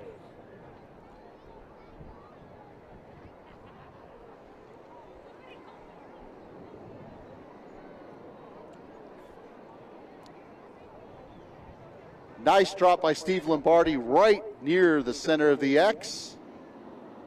And yes, Art, it has picked up a little bit down here on the field. And again, competition's never easy, but this is going to get a little quick down here, and we're going to be watching ourselves. So we talked about those terminal descents, and I believe that's the Chinese balloon that is making a terminal descent right on the north end of the field and kind of going out. And the Blouser balloon above him, you can see him making that descent to get into Fiesta Field to score.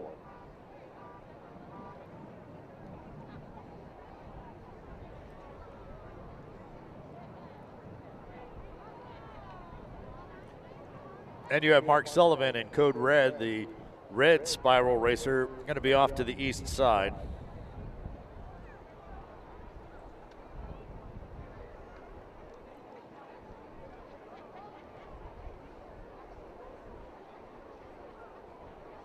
Art, it appears that the Chinese balloon that's making the descent into the northern part of the field, it looks good now, but let's see what the dividing rod center road does to them once they get over the grass area and clear that 75-foot marker.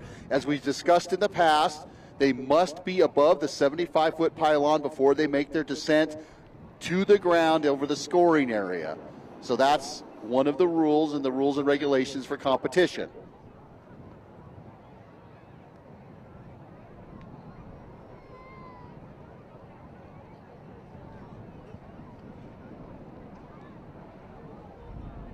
We have a nice shot of the Blouser balloon as well. And once again, it appears like that balloon hit that dividing run road.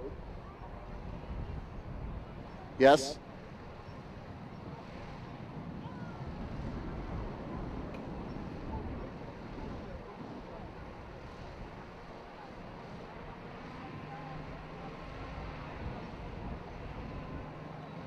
Looks to me, Art, like the Blouser Swiss Loop balloon has one of the best tracks thus far. Coming right in on the field, and if they get that east, there is a pole in front of them.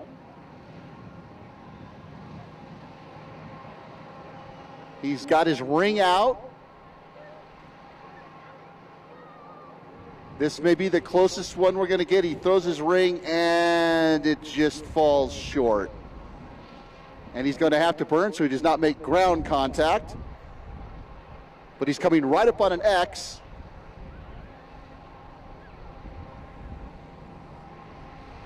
Nice throw. That's banner number 001. David Strassman, our winner from last year. David is from Switzerland. Showed up last year because the Blouser was big part of the Gordon Bennett that we held here last year. And he had such great fun, and of course he won the overall last year, so he's back again this year, and we've seen him over the target every single day.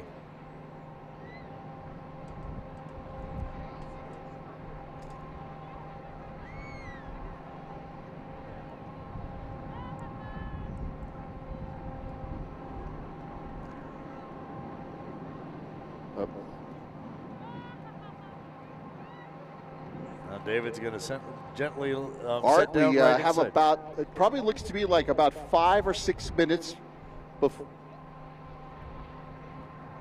Art, it looks like we have about 5 or 6 minutes before the next grouping of balloons make it to Fiesta Field.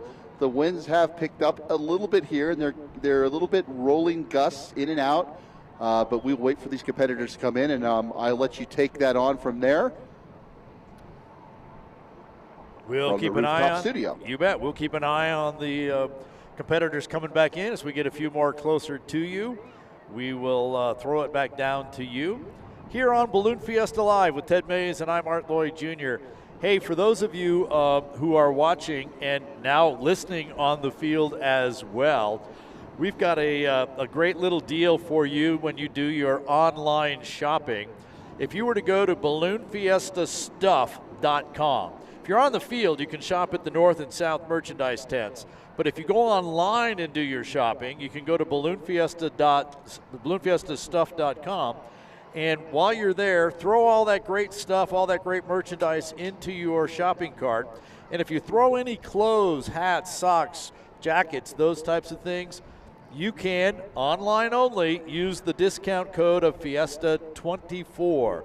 We'll take 10% off. So that's for Balloon Fiesta Live viewers. And right now, for those of you on the field, again, you have to use the code online at balloonfiestastuff.com. If you want to go shopping here on the field, the merchandise tents are on the north and south end. Pins, patches, clothing, all that great stuff. Do your shopping early. Actually, we're halfway through the week, so things are starting to, supplies and sizes might be getting a little bit of short supply. So do make an opportunity to go and check out our Balloon Fiesta Stuff merchandise tents. You might also want to check out the official program where you'll have pictures of most of our balloons, both the Globitos that will be here later in the week, as well as all of our other balloons, and some really great articles about Balloon Fiesta, about flying balloons, all those kind of great things. And actually, in the program this year, there is a little scavenger hunt that is great for the kids. A number of QR codes that give you a clue as to where you might want to go on and around the field. Scan those QR codes. Check out the scavenger hunt. And when you've completed the scavenger hunt, we have the ability for you to get yourself a nice little certificate. So programs available in our merchandise tents. Calendars for 2025 are also in our merchandise tents. And when you buy a calendar, there are codes on every one of our pictures that will bring you video of Balloon Fiesta. So you can relive Balloon Fiesta by scanning the QR codes, pick up a 2025 calendar. More than 40 minutes of video available in the 2025 calendar. So you're going to want to do your shopping. Now would be a great time to do that. And even if you want to stay along the competition line and wait for our competition is open until 9:30. That's about 50 more minutes. A little less than that for competition as we watch for balloons to be able to come back in. And if you've missed any of Balloon Fiesta this week or for the last 7 years, you can go to balloonfiesta.com, check out Balloon Fiesta Live, watch all of the video action from the last 7.5 years. All of our live shows are archived. If you're on the field, you can always listen to us live as well. There are some QR codes around the field that say listen live. We have both the video and audio stream up so that you can always hear Balloon Fiesta Live when you're here on the field.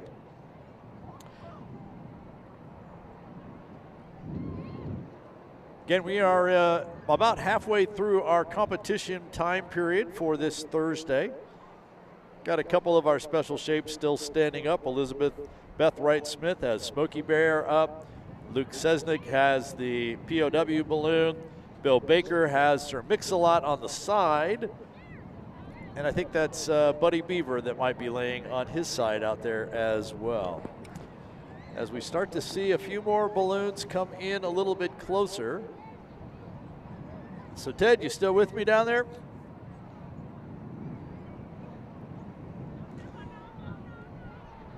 I am, Art. How are you? We are actually out here with the scoring team, and we're getting ready to measure one of the throws from banner number 87. And you guys can see it live here, what they're going to do. They're going to measure this out. This looks like it's about, let's see, let's get the official word. I don't want to sway them any way, shape, or form.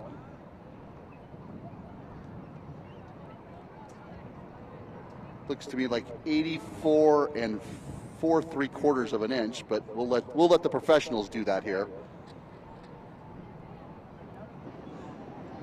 And if you can walk with us, you'll be able to see what they've done from the center of the X. So the baggie is down here. We can see the officials measuring it. And then it comes all the way down here to the center of the X.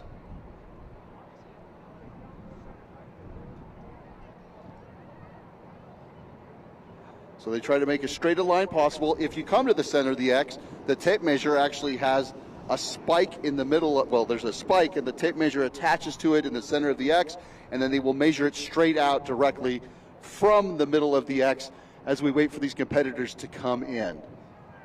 So with that being said, Art, we have 3 or 4 more, as I said, about 5 minutes, 5 to 6 minutes. They're making their way onto the field at this point, so I'll send it back up to you. Coming in right behind you is Chris Smart in that blue and black pink racer. And Dream Racer, the name of that, from Roanoke, Indiana. But he's got the next pass coming in right at you.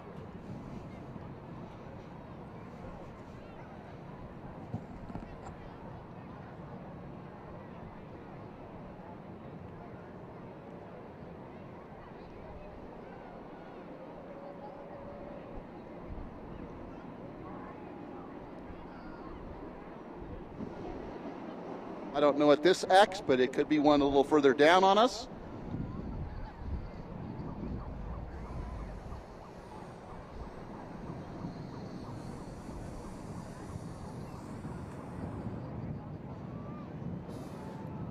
Got the marker in hand.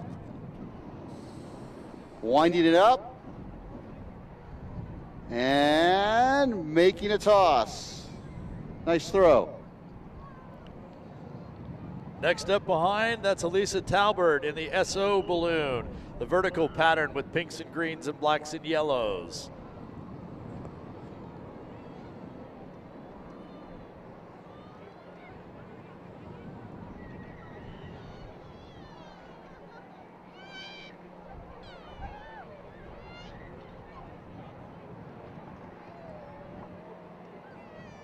Comes a toss.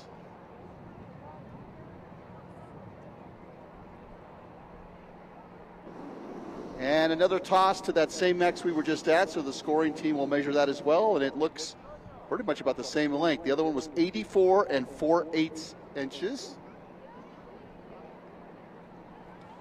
Our second grouping of balloons is starting to make their approach from the north to the south, and there seems to be some possibilities there. Again, folks, if you are on the south end of the field, please make sure you're clearing the way for these balloons to land, and please do not get in the way. Listen to the instruction of the flight crew, and we appreciate your help, but let's make sure we're having a safe time out here at Fiesta Field. Art, it looks like one of the old Wonder balloons coming in. Looks like it has a pretty good track on the pole that's right here. So we'll see what happens. James Bowman, the name of that balloon is Dot. He's from Oklahoma City. And that moment.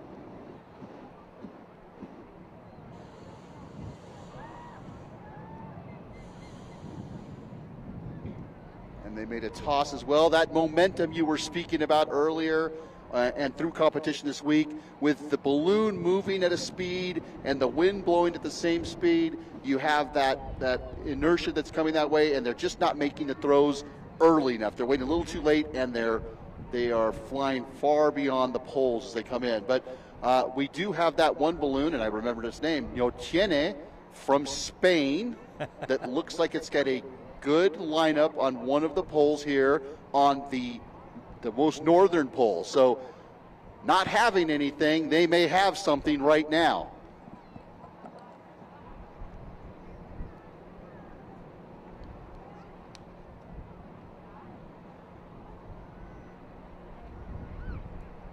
And they were just a bit too high, but they're going to throw their marker here.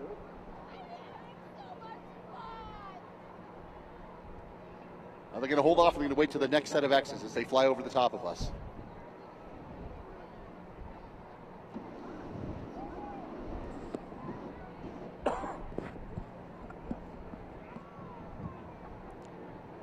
And a nice toss on one of the X's. You have corn nuts. Travis Gauthier coming in at you. The racer looks like he's down low enough for a pole pass. It looks like we have Bennett.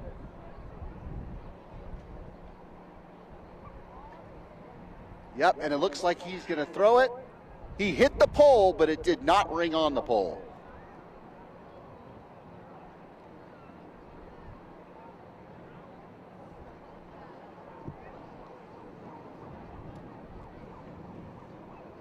Art, it's just getting a little brisk out here to where these guys, I know they really like it when it's probably in the 3 to 5 knot range. We're getting a little bit more of that down here now. You can probably hear it in my microphone. I keep turning around. But we do have Eric Greenwood that is north of the field. It looks like he's making the approach, but what is that dividing rod road going to do to him?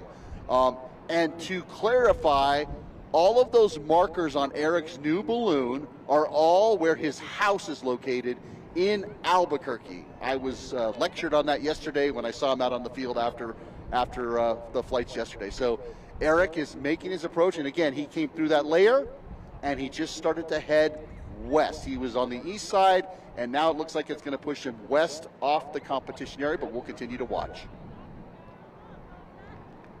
Farther off to the west, the yellow one with the pink, the RPS balloon just landing on the south end. We watched them come along the west side. That was Anthony Hayes with Almost There from Houston, Texas. And we'll keep an eye on Eric as he's coming down the road.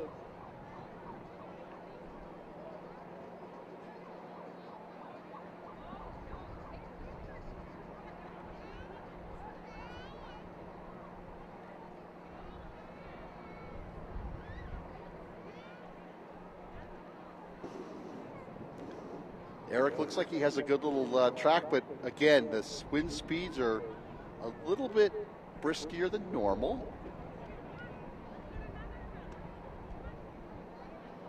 Doesn't look like he's going to be able to get one of the poles, but he is definitely going to score on one of the X's. And we'll bring that to you live here on Balloon Fiesta Live. And Eric is flying right over. Here's his toss. Nicely done.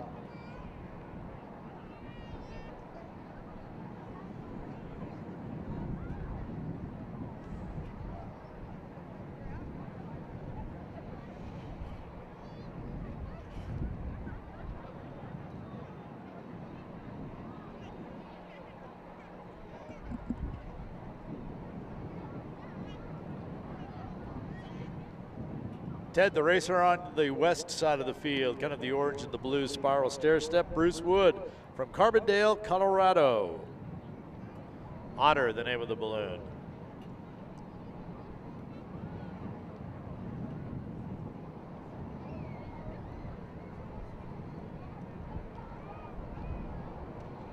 And Bruce made a very nice toss at one of the X's, and he will cross the competition line and land his system right outside of the scoring area. Art, we still have a number of balloons that have the opportunity to make it into the field here. We see another racer coming in, the yellow with the spiral rainbow colors going up it.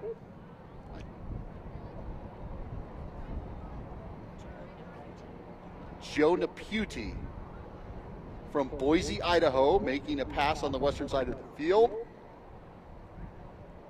It looks to me, Art, as if most of these competition pilots, knowing that the winds on the ground are a little bit more brisk than normal, are, as you say, playing it safe on the competition and maybe bypassing the poles and just going for the X's, because I don't really see anybody making a major attempt unless they're close. But I may be wrong on that, but I think that they're trying to, they're dropping their rings. In fact, this multicolored balloon that just is about to get to us dropped his ring for about 200 feet and got nothing but nice green grass on Fiesta Field. Here's his toss with the yellow marker. And due to the conditions out here, not a bad toss overall.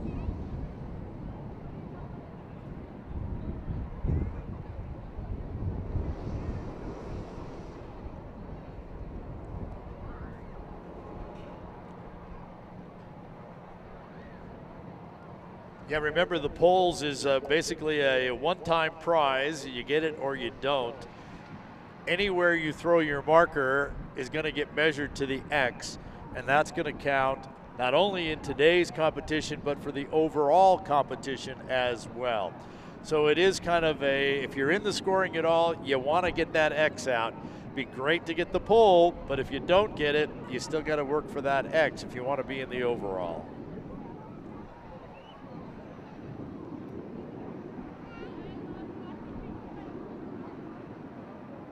A fantastic toss from that teal, green, and yellow racer that just went on the west side of the field. It looked like they were going to make ground contact, but again, these competition pilots know how to work their systems. They swooped right in and threw a really nice toss on the far western X. We do have a balloon here with a cross on it.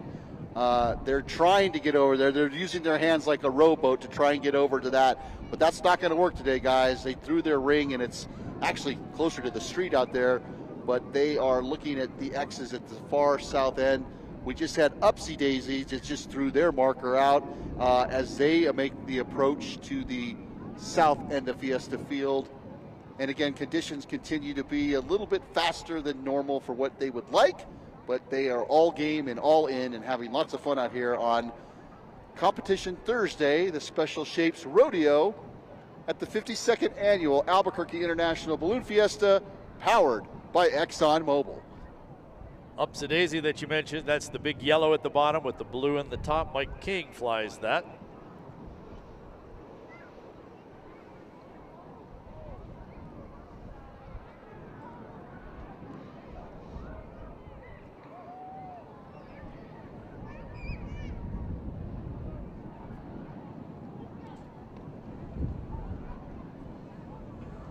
It's kind of funny, Art. They are kind of reserved to the fact that they're not going to get a pole, but they're winding up. This is banner 51 throwing to the middle of the X.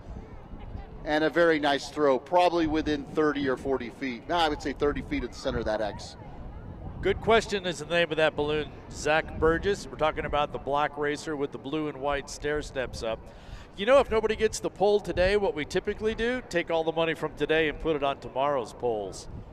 So that'll make tomorrow's polls even more valuable for a competition.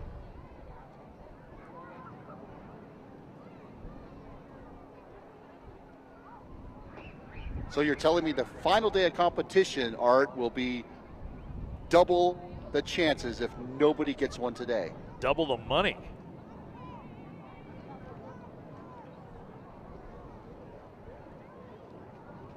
Here we see the Fidelity balloon making its approach from the northern side of the field.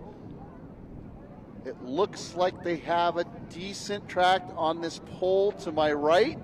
We're going to see what happens here. They look fairly close. Let's see. He may get it. And he just missed it. Seb Messiah from Ontario, Canada, flying. And that's what happened yesterday. He went to go throw his baggie out, and he hit the side of the basket. He hit the side of his basket. That's banner 039. Thank you for that, Art. Poor guy. And we brought that to you live here on Balloon Fiesta Live. We saw it.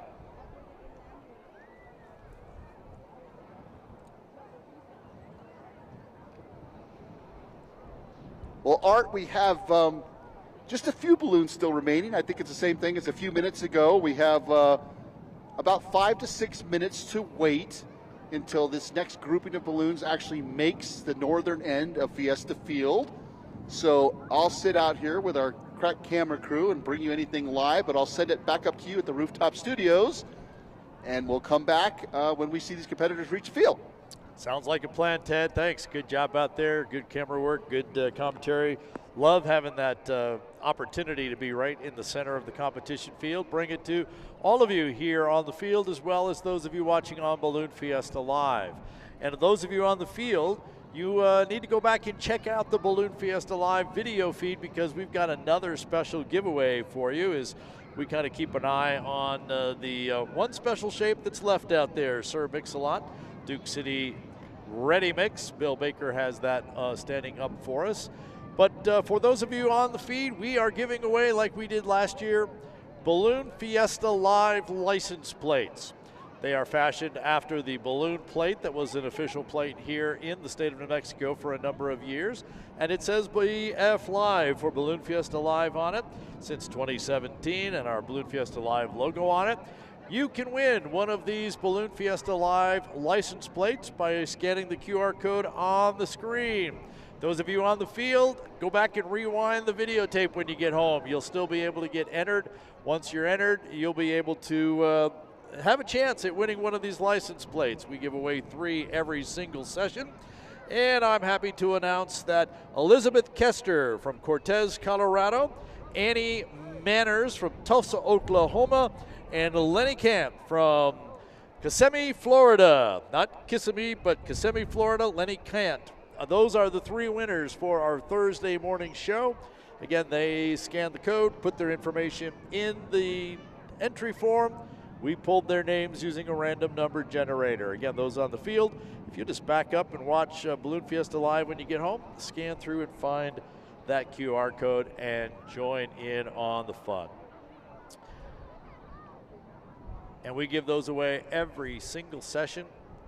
All you have to do is enter one time. Your name is in for all of the drawings. We do remove any duplicate entries so that you're only in there one time. This is our special day, day 1 of Special Shapes. It's Thursday of Balloon Fiesta. Our Special Shapes Rodeo this morning had our 100-plus shapes standing up earlier. Sir Mix-a-Lot still there. Tonight we are scheduled for a Glodeo. That's when we do a balloon glow with all of our special shape balloons. Field opens about 4 o'clock. Team Fast Track scheduled to drop in at 5. At 6:30 we'll begin our Glodeo. Following the Glodeo, we've got the Team Fast Tracks jumping back in with their pyrotechnics, our drone show, our afterglow fireworks. So a full evening of entertainment here at Balloon Fiesta tonight. And don't forget, tomorrow is Kids Day here at Balloon Fiesta. Starting about 4:30 in the morning, just south of the Main Street stage. Kids, get some great free stuff. So come early tomorrow for Kids Day. It's another Special Shapes Day where we'll stand up all of our shapes for you. And we'll do another Glodeo tomorrow night.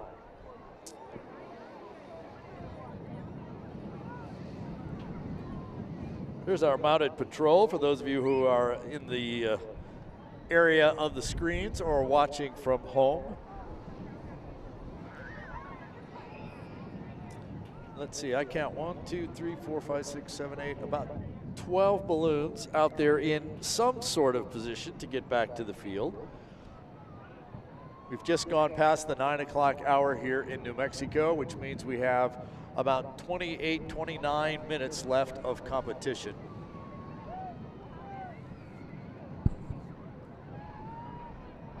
And we have Ted Maes down there in the field for when the balloons get a little bit closer to us. So, Art, I'm back here.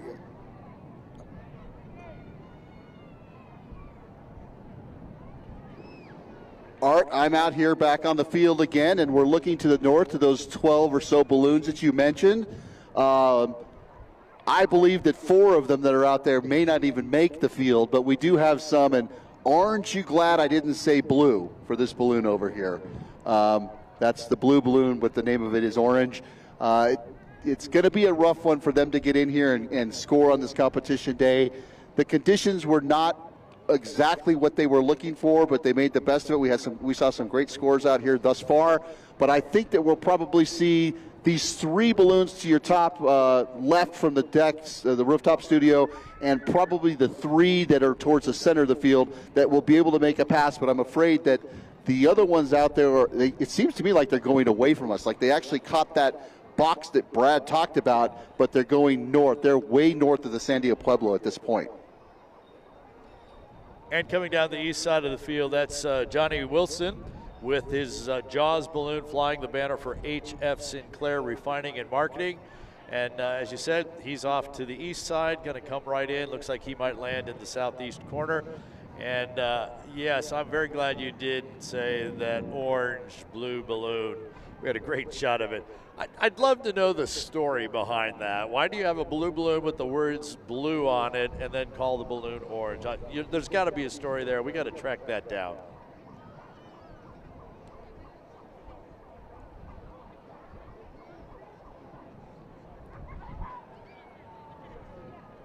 I'm sure with all of our viewers out there that someone could come back to us and let us know why the blue balloon is named orange.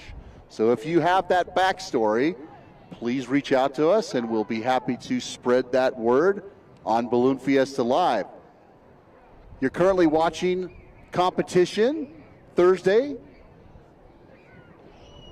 at the Albuquerque International Balloon Fiesta, powered by ExxonMobil. It was Balloon Fiesta Rodeo Day, Special Shapes Rodeo. We still see Sir Mix-a-Lot out on the field, the only shape remaining. So they're gamers out there. And we are waiting for these final 6, 7, 8 balloons to try and make an attempt before the field closes at 9:30 for competition. We have our judges out here that are measuring the throws that have already been made by the balloons that have passed. And remember that those scores will be available this afternoon.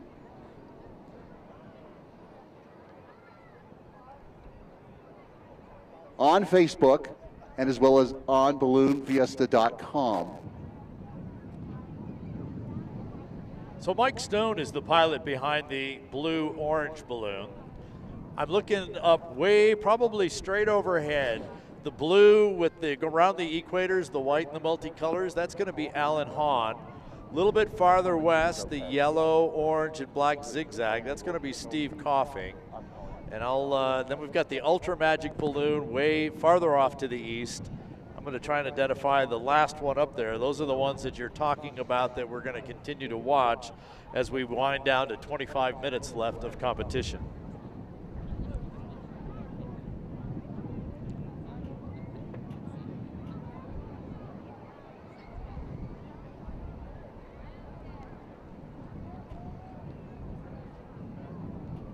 Art, here is the orange balloon that is affectionately named blue, that is on the west side of the field, that is probably going over the diversion channel. I guess maybe not. It looks like they're over the field, to be quite honest with you, as their ring did achieve the far western side of the field into the grass, and now they're going for the toss for that far western X. You'll see it live here on Balloon Fiesta Live. And there it goes. Oh, not a bad toss, actually. Fairly decent toss. As we take a look at that, we watch the toss, and then, of course, we followed it down. We see the flagging around the scoring area, and we see how it's kind of flapping, as well as just before that as blue came in, Mike Stone with his blue-orange balloon. The flags on the west side kind of standing out just a little bit. Yeah, there's the flagging kind of flapping away, and the flags in the background up on the berm. You see how much breeze we do have in the area. But keep an eye on Alan Hahn directly over. He may decide, I have no idea, but sometimes when they're coming over that pass, he and Steve Coughing both up there may at least drop a marker from that high. So keep an eye up, looking up above you.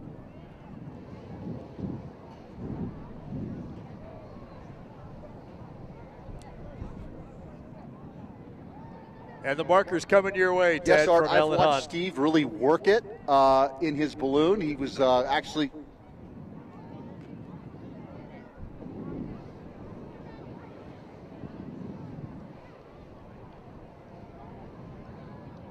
Yeah, that toss is out there. It looks like it's going to be actually out of the competition area.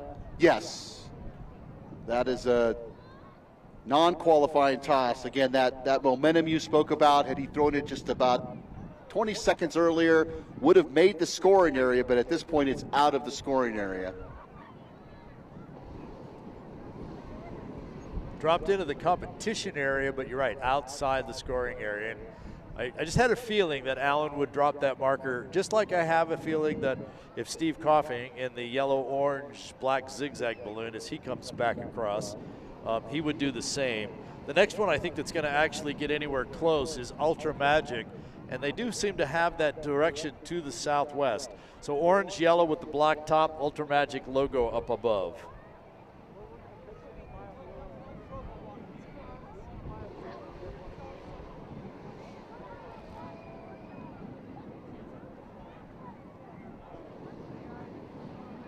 Well, currently right now, Art, it is making a westerly push as I'm looking at it from here on the field. And Mr. Coughing is doing the same exact thing. He's higher, so he's actually going a little bit northeasterly. But we're probably going to see this Ultra Magic balloon get in as close as they can over the middle of the field and drop in so they can actually go for that easy X score rather than the poles that are on the north end of the field. And I think you can count on a drop from them. That is Josef Yado Costa from Spain, and he was at the top of one of our competitions. I think it was on Monday. So I think we'll see a marker drop from him.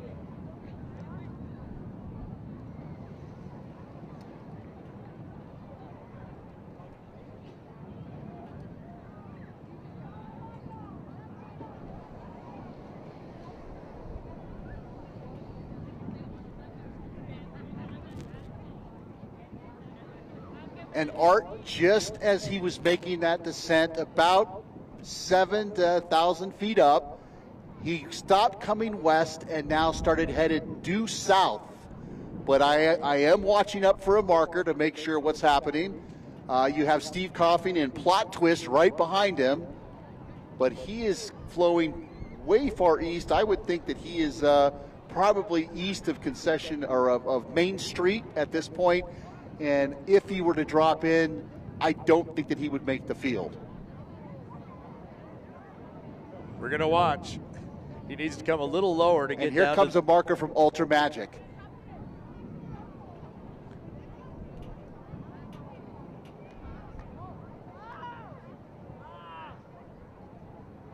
That's a throw from way high. And here comes the marker right at us from that Ultra Magic balloon. Way high.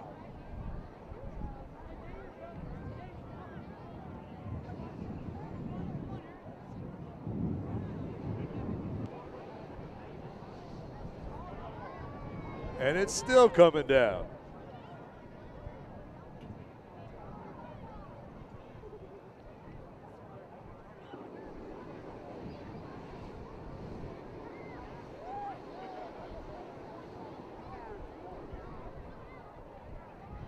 And that as well, Art, was out of the scoring area.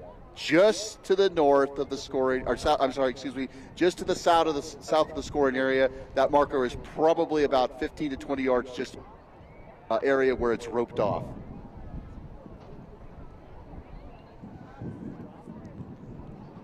But we knew that Josef would definitely drop one of those markers.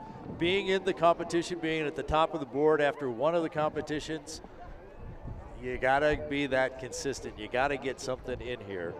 And like you said, unfortunately, just a little bit outside. So we continue to watch Steve Coughing in his plot twist balloon. And I can't tell whether looks like he's still got an east component to his flight. So I don't know that he's going to be able to catch that same southwest that the Ultra Magic balloon had as he came across.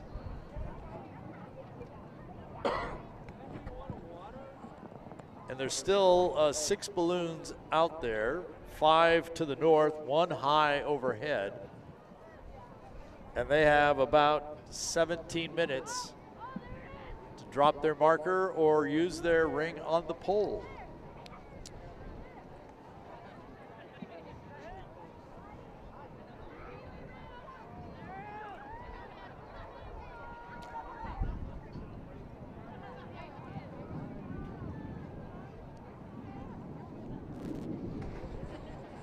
Well, it looks like Steve is going to end up off the east side, Ted.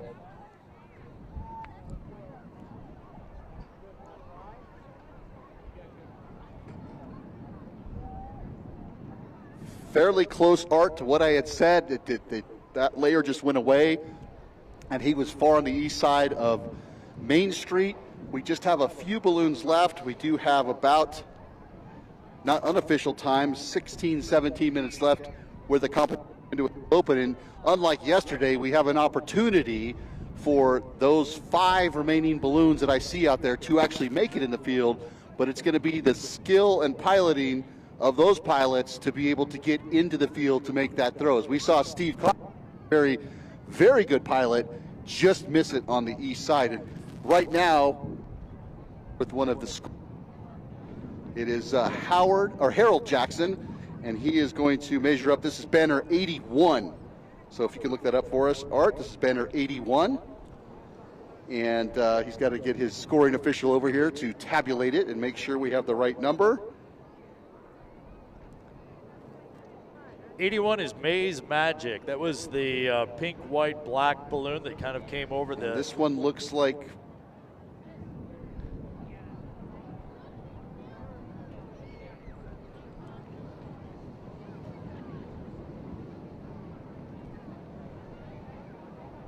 So that, Art, was about 156 feet from the center of the X that we have right down over here that we're looking at. That was Wild Thing, Shane Shipman. I saw him come over the field earlier. We didn't get a chance to talk about him when he came over. And I'm watching the blue and pink balloon drop into the north of you, doing one of those terminal descents. I just had them here. Shane Richardson and his balloon Wild Thing.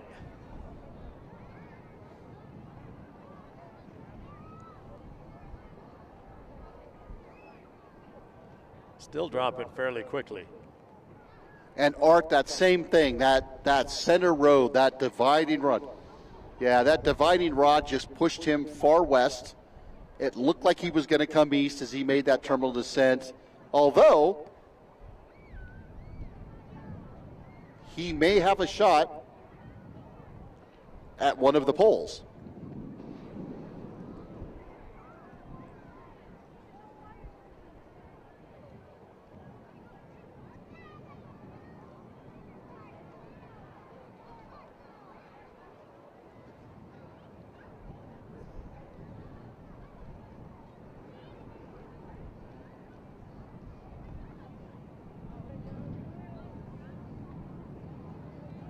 Art, this is the most steady descent that I've seen towards a pole all competition long.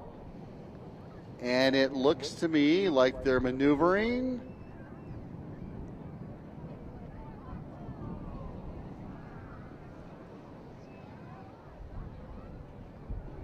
Right between them, unfortunately.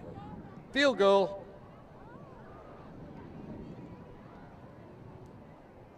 And there's their throw to the X.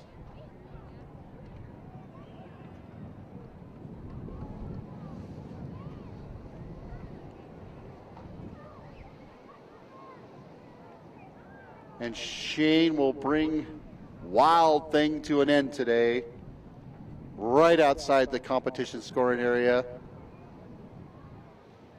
Coming close to wrapping up today's competition on Thursday, Special Shapes Rodeo Day, on Balloon Fiesta Live at the 52nd Annual Albuquerque International Balloon Fiesta, powered by ExxonMobil.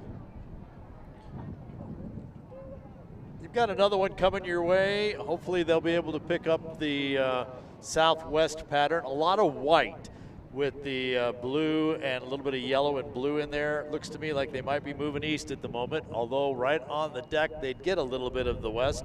That's Highly Contagious and Darcy Hoke in banner number 29.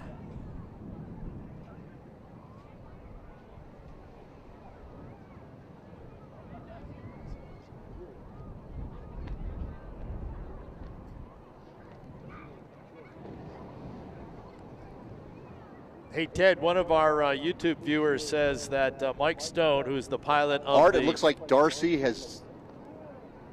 Go ahead.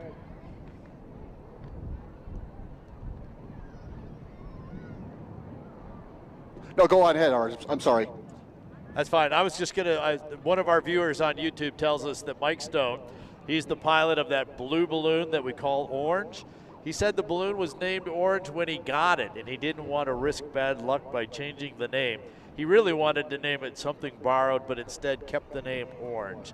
So we'd have to go to the owner of the blue balloon that they call Orange before Mike Stone got it as he came across. So as you predicted, someone has a little bit of the backstory, and they have shared it with us on Balloon Fiesta Live through our YouTube channel. We're also on Facebook.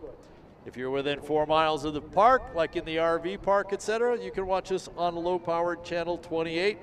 And if you have Comcast community access channels in the Albuquerque area, we are on channel 27 there, as well as a streaming radio station here on the field. So you can get us video and audio in lots of different places.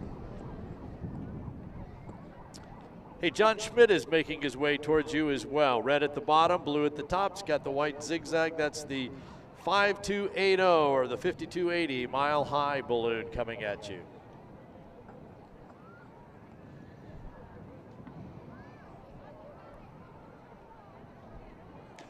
Art, I was just going to mention that. I saw him, but yet again, as he came down, he was looking good, and then he went a little bit east. Now he's going back up again, I think, to try and correct that. So we will keep it live here with John. He started in his ballooning in his 30s, and his first balloon, we all probably remember, if you're around the Albuquerque area, was Raggedy Ann, and I'll let you tell that story.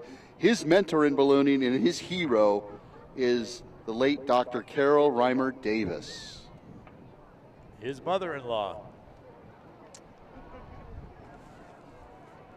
He's been in the target area, I think, every day so far, too. So I think he's going to do everything he can to get a marker to drop to keep him in the overalls. Hey, and I'm looking out behind him. There's that green one with the orange kind of equator. You may remember on Monday that we had someone drop their marker like within the last minute of competition. That was Kevin Osborne, it turns out, and he's going to be there at the end of competition again because we're about 8 minutes away.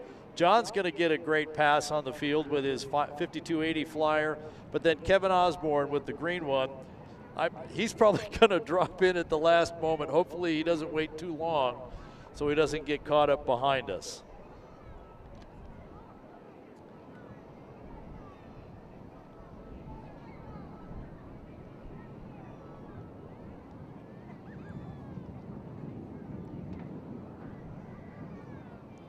If nothing else, Kevin needs to get closer so that we get a nice picture of his balloon because we don't have one in our spotting app.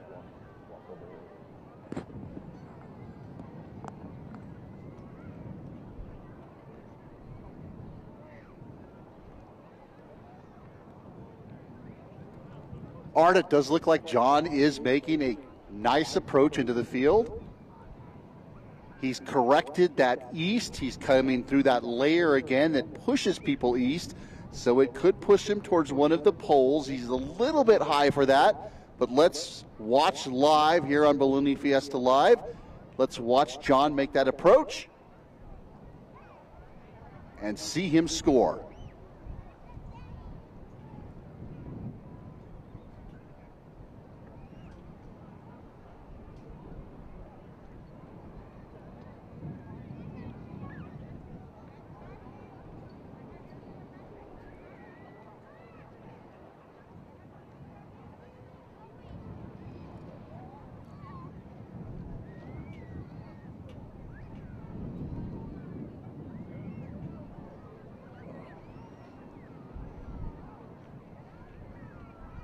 Patience, patience.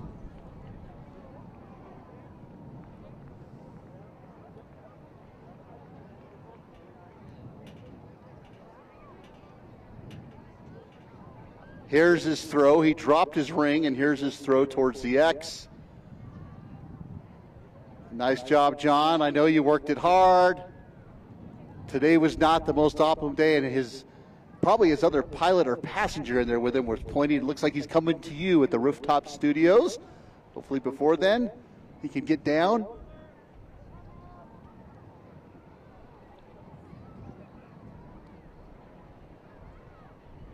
And we're down to 3, Art. We're down to 3 balloons remaining with about unofficially 7 minutes before the close of competition. And we're going to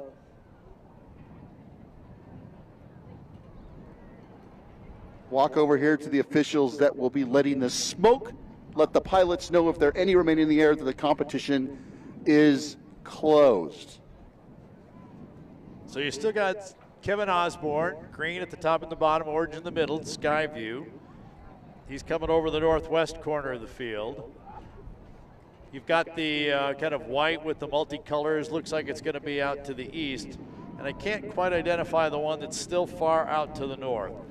So we'll keep an eye on Kevin. We will keep an eye on that white one, though, because there is that layer. We watched John in it, where Kevin's in it. There is still a layer that will get you to the west that can get you back over the field.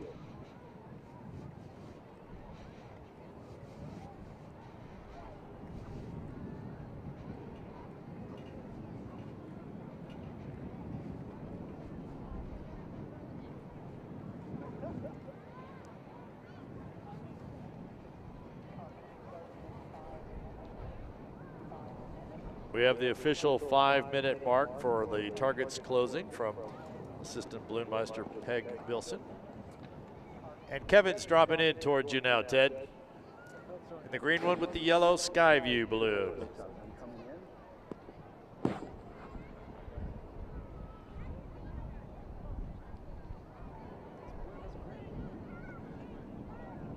Yes, Art, we have that. And it looks like, unless he doesn't get pushed too far, may have a shot at one of the poles and definitely a nice shot at this X just south of him. There are actually 2 of them.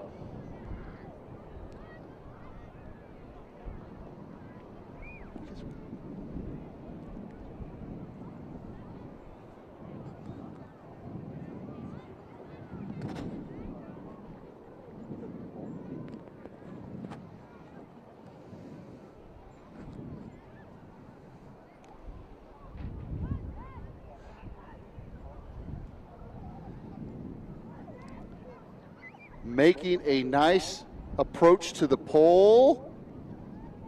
And he worked it hard. But a little too far, especially with that wind. That ring was just a little far out. I'm not sure, Art. You may want to verify this. Here's his throw to the X. Looking around, still piloting. And thinking about it. My arm would be tired. It's almost like I'd be flying with my arm.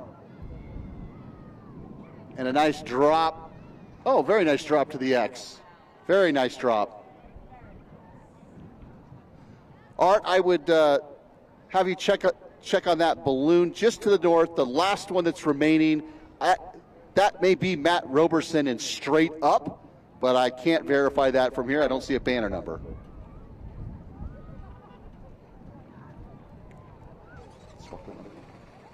That's one of those standard Aerostar patterns of the black with the multicolors. Some of them came down from the top, some of them came up from the bottom.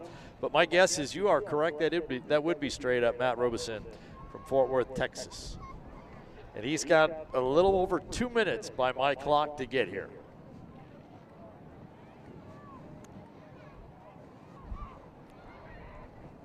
So just like every other day, we've got balloons ready to drop right as the competition starts, and there's always somebody right here at the end as we come up on the closing of the competition window, which is at 9:30, which by my watch is just under 2 minutes away.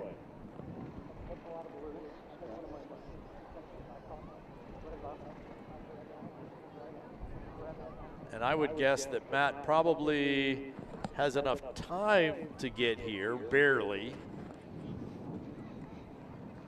But he doesn't have time to do a lot of maneuvering. He's just kind of got to get here and get the throws and the rings in place.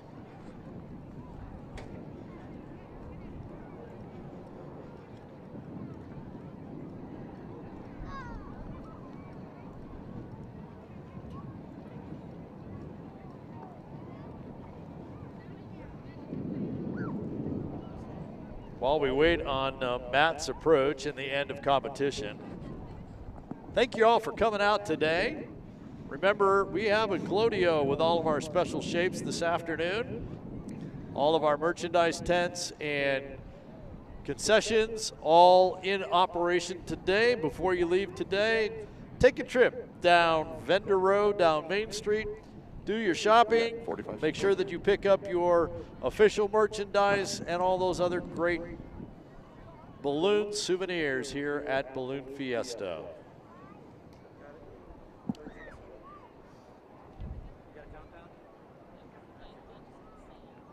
Hey, Art, I am here with Dale Patton, who is a flight safety officer. He is in charge of the smokes.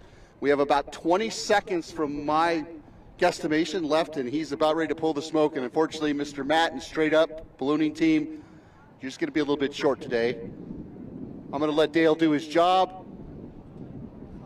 And here we go.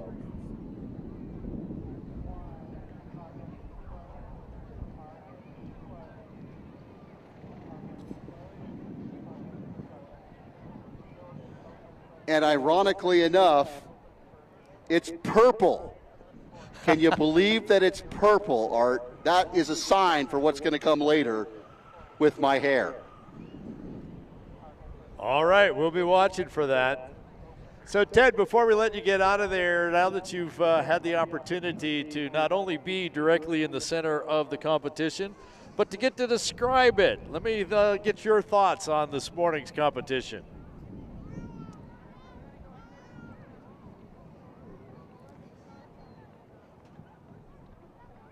Well, Art, this was a little bit faster and more furious than what we had anticipated. As I've mentioned in the past, I've been a competitor, both a pilot and a passenger in a balloon. It wasn't the ideal conditions, but the pilots that did come out did a fantastic job. It was a lot of fun. I'm hoping for a little bit calmer winds, so Brad Tiemeyer and the Crack Weather team, if you can help us tomorrow, have a little bit more steerage and light and variability, that would be fun. It's always fun when you're calling all sorts of different balloons out, but when they're screaming by you pretty quick, it kind of takes all of that, excitement out of it. But we did have a lot of fun down here. I can't wait for tomorrow, and I hope that the color of my hair is not the color of that smoke when I see you guys tomorrow from the Center Fiesta Field. So, Art, I'm going to send it back up to you. It's been a pleasure today. It's been a ton of fun. I'll see you at the rooftop studio, but I'll let you finish it off. I'm Ted Maes, and that's Art Lloyd Jr. up at the rooftop studio. Art, take it away. Thanks, Ted. Good job down there in the competition here on Balloon Fiesta Live. And yeah, you're right. The tough competition conditions for our competitors today to get into the field, but many of them did manage to make that all happen as well. Tonight, again, we have our Rodeo, our balloon glow with our special shapes. That gets started about 6:30, but activity starts here on the field closer to 4 o'clock. So you're going to want to get here. Team Fast Tracks scheduled to drop in with the flag at 5. And then after the Rodeo tonight, Team Fast Tracks jumps in again, sponsored by the Accident Insurance Company. And they'll be doing their own version of fireworks in the sky, their pyrotechnic jump. 7:45 tonight, it'll be time for our drone show, followed by the Afterglow fireworks. In fact, we actually kind of integrate the drone show with the fireworks, so you're going to want to be here to see that. Tomorrow here at Balloon Fiesta Park, it is Kids Day, presented by Chick-fil-A. We'll get everything started with our drone show at 5:45. Balloon Fiesta Live comes on the air at 6 o'clock with our Dawn Patrol show, and then we'll get our Mass Ascension. Well, it's really a kind of a mini Mass Ascension at 7 o'clock, followed by competition, as well as our rodeo with our special shape balloons. So just like this morning, we're going to do it all again tomorrow morning.